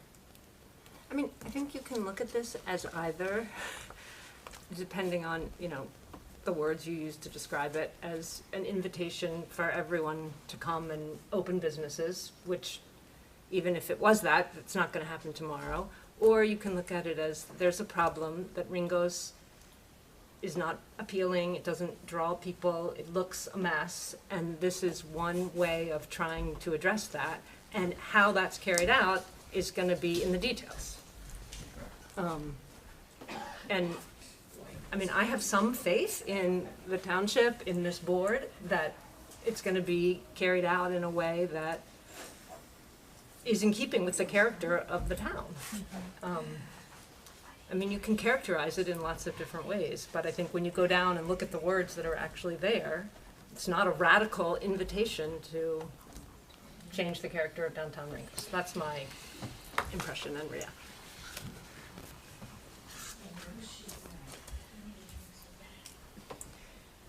Tim, do you have any thoughts about that? You're contemplating. You look like you're thinking about that. No, I don't. No, it's, no, I mean, I think we're at a point where we need to, you know, make the changes that we've been discussing here. And I think we need more, you know, we need to make sure that everybody's got their comments in on this. And you know, we had a lot of people here tonight, and I just think that, like I always say, I don't want people thinking that we're trying to ram something down somebody's throat here.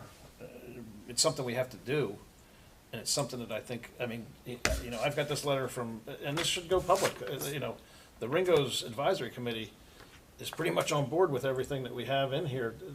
I've sat in it the past 2 or 3 meetings, and, you know,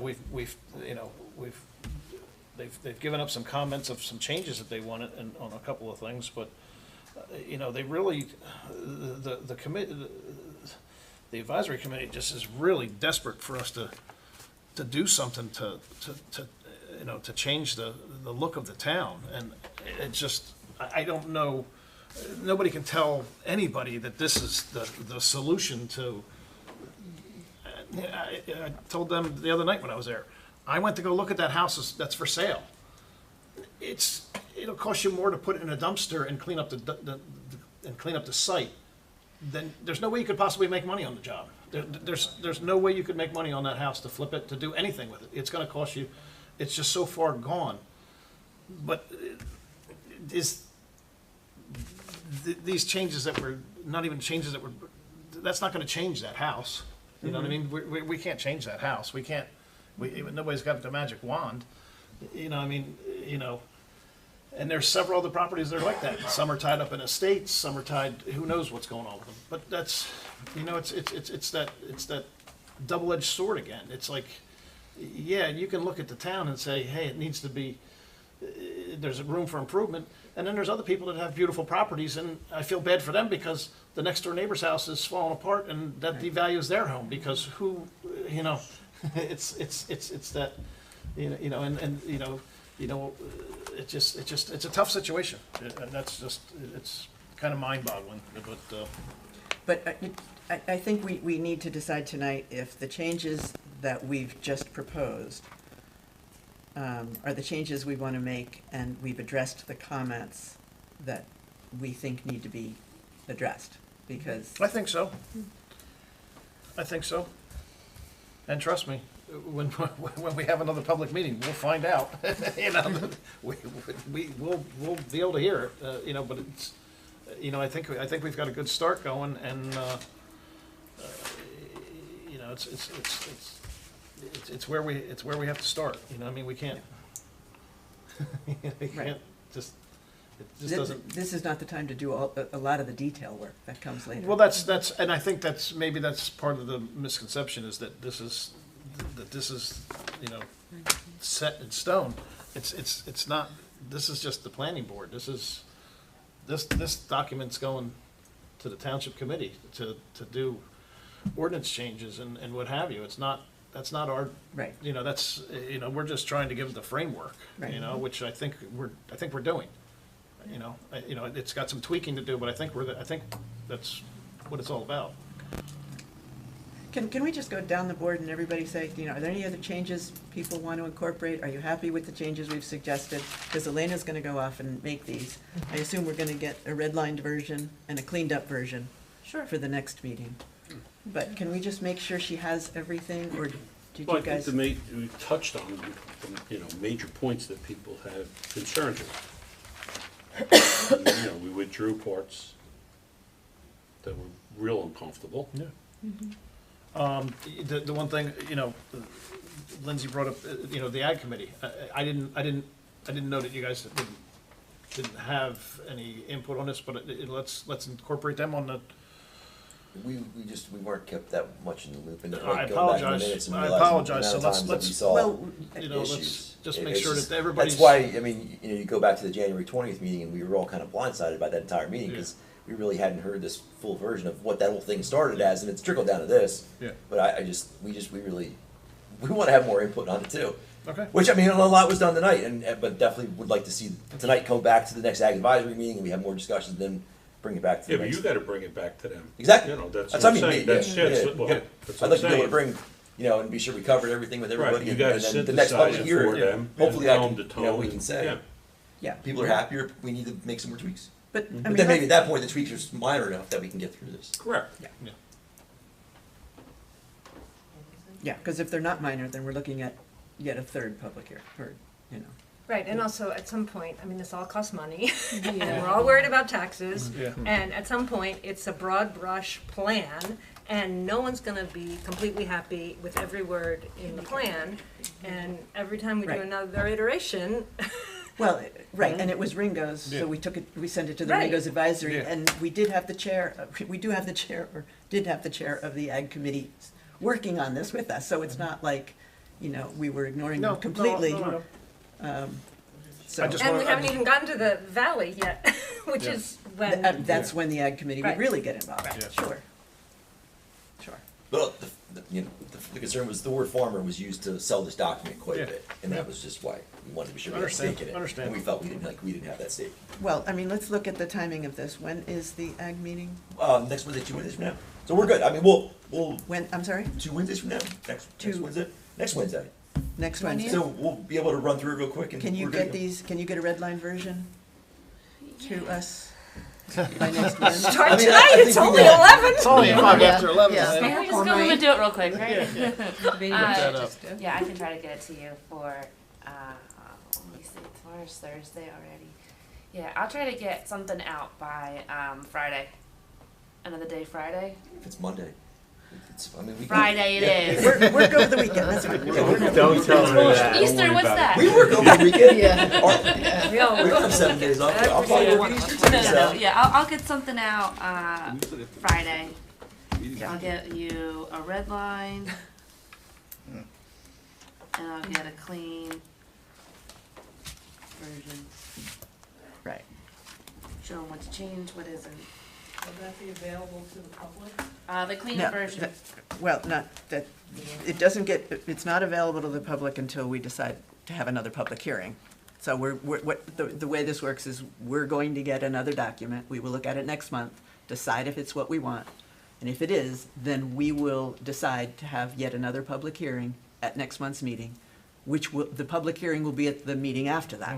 But until we all decide that it's the draft that we want to present at a public hearing, then it should not be public. Okay? Right, Gotcha. right, until it's released to the Gotcha. public. Yeah. And next month, can't have a hearing. I think I That's spoke right. to Krista, we have two. We have two hearings. Applications. Yeah, we have Two Two applications. applications, two coming. hearings, yep. Well, we have to vote to have a hearing anyway, and we can't do that Correct. until we see the document. Yep. So Yep. there's That's no way right. we could have a hearing next month anyway. Yep. Right. And it's cool if the Ag Advisory Committee gets the redo? Yeah, I mean, I think we just, yeah. Okay.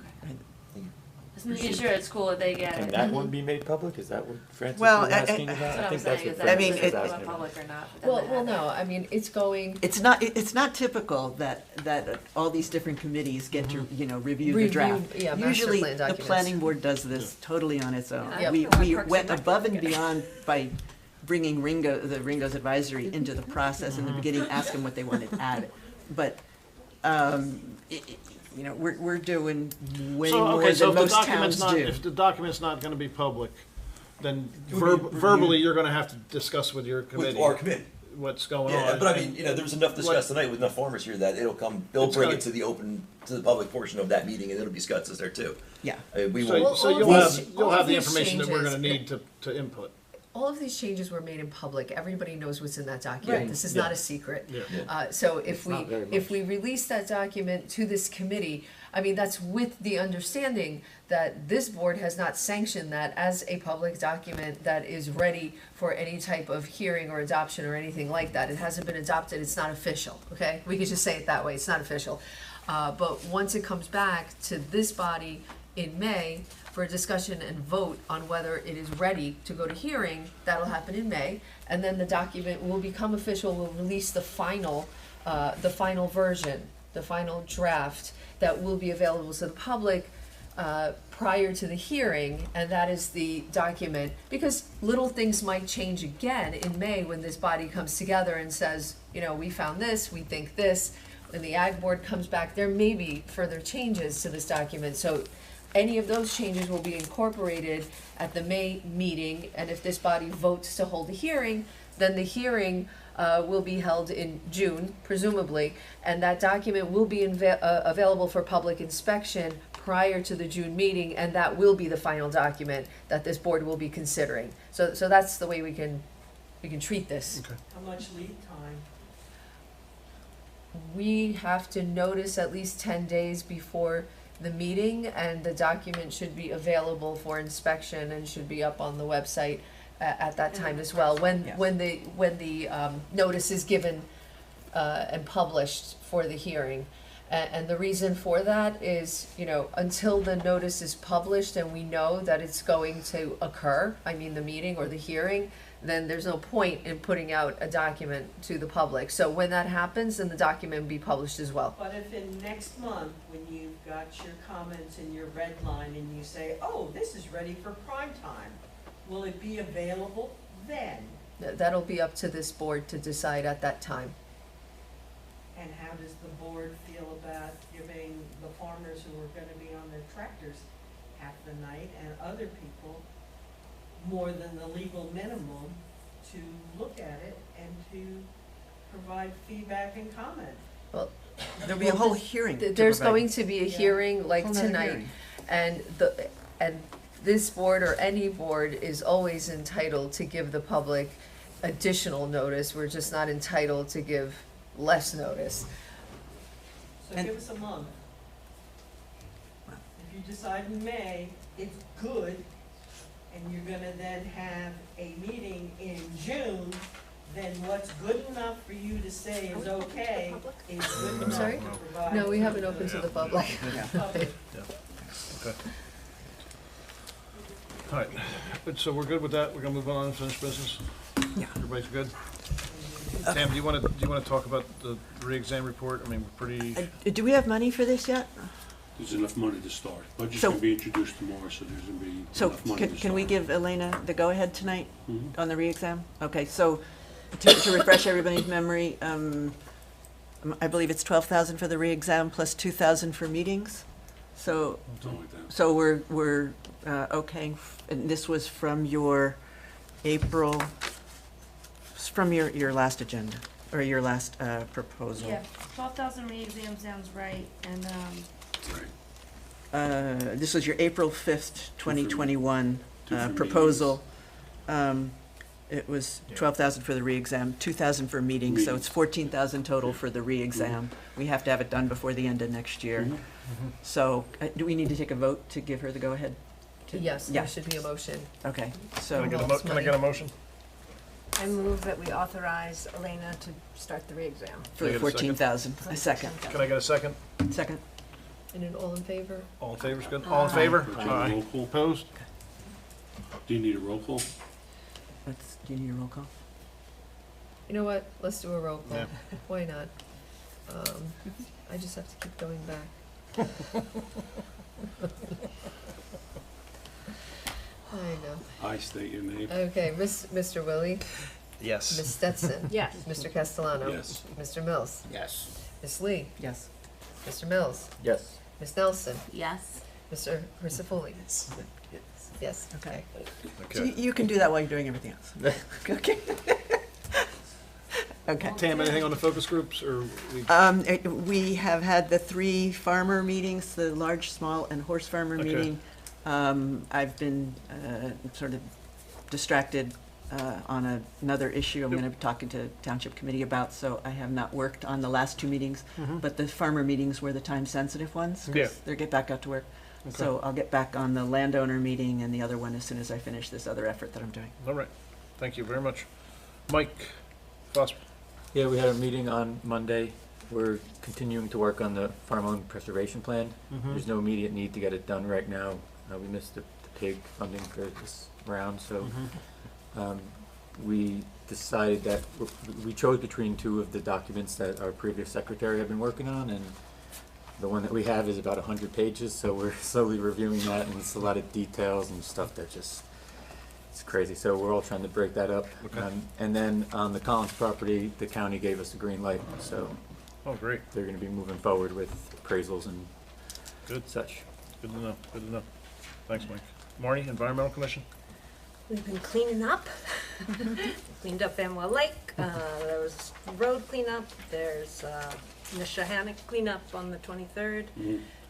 The other day, we got a seedling from the Salem oak, the famous 500-year-old Salem oak, and Yeah, DPW. DPW planted it in the park. That was fun. Awesome. And we did the water testing, the well water testing. We got good response on that, too. Yeah. Planning Board Secretary? No pressure. That's me. Right? The only thing I have is, I haven't seen anything come through for financial disclosure this year. That's usually due for everybody, isn't it? It is. And I- It's due soon. It's due Yes, soon, and I it's haven't, due usually soon. Krista sends out Yes. everybody's, I you know, got mine. can you look into that more? Because I don't even know where to begin to go to. Yeah, you need your pen. Yeah. Yeah, just give me your pin to your ATM and I'll take it. Yeah, so that's all I had. Can I get a motion to approve the vouchers? So moved. Can I get a second? Second. All in favor? Aye. Can I get a motion to open to the public?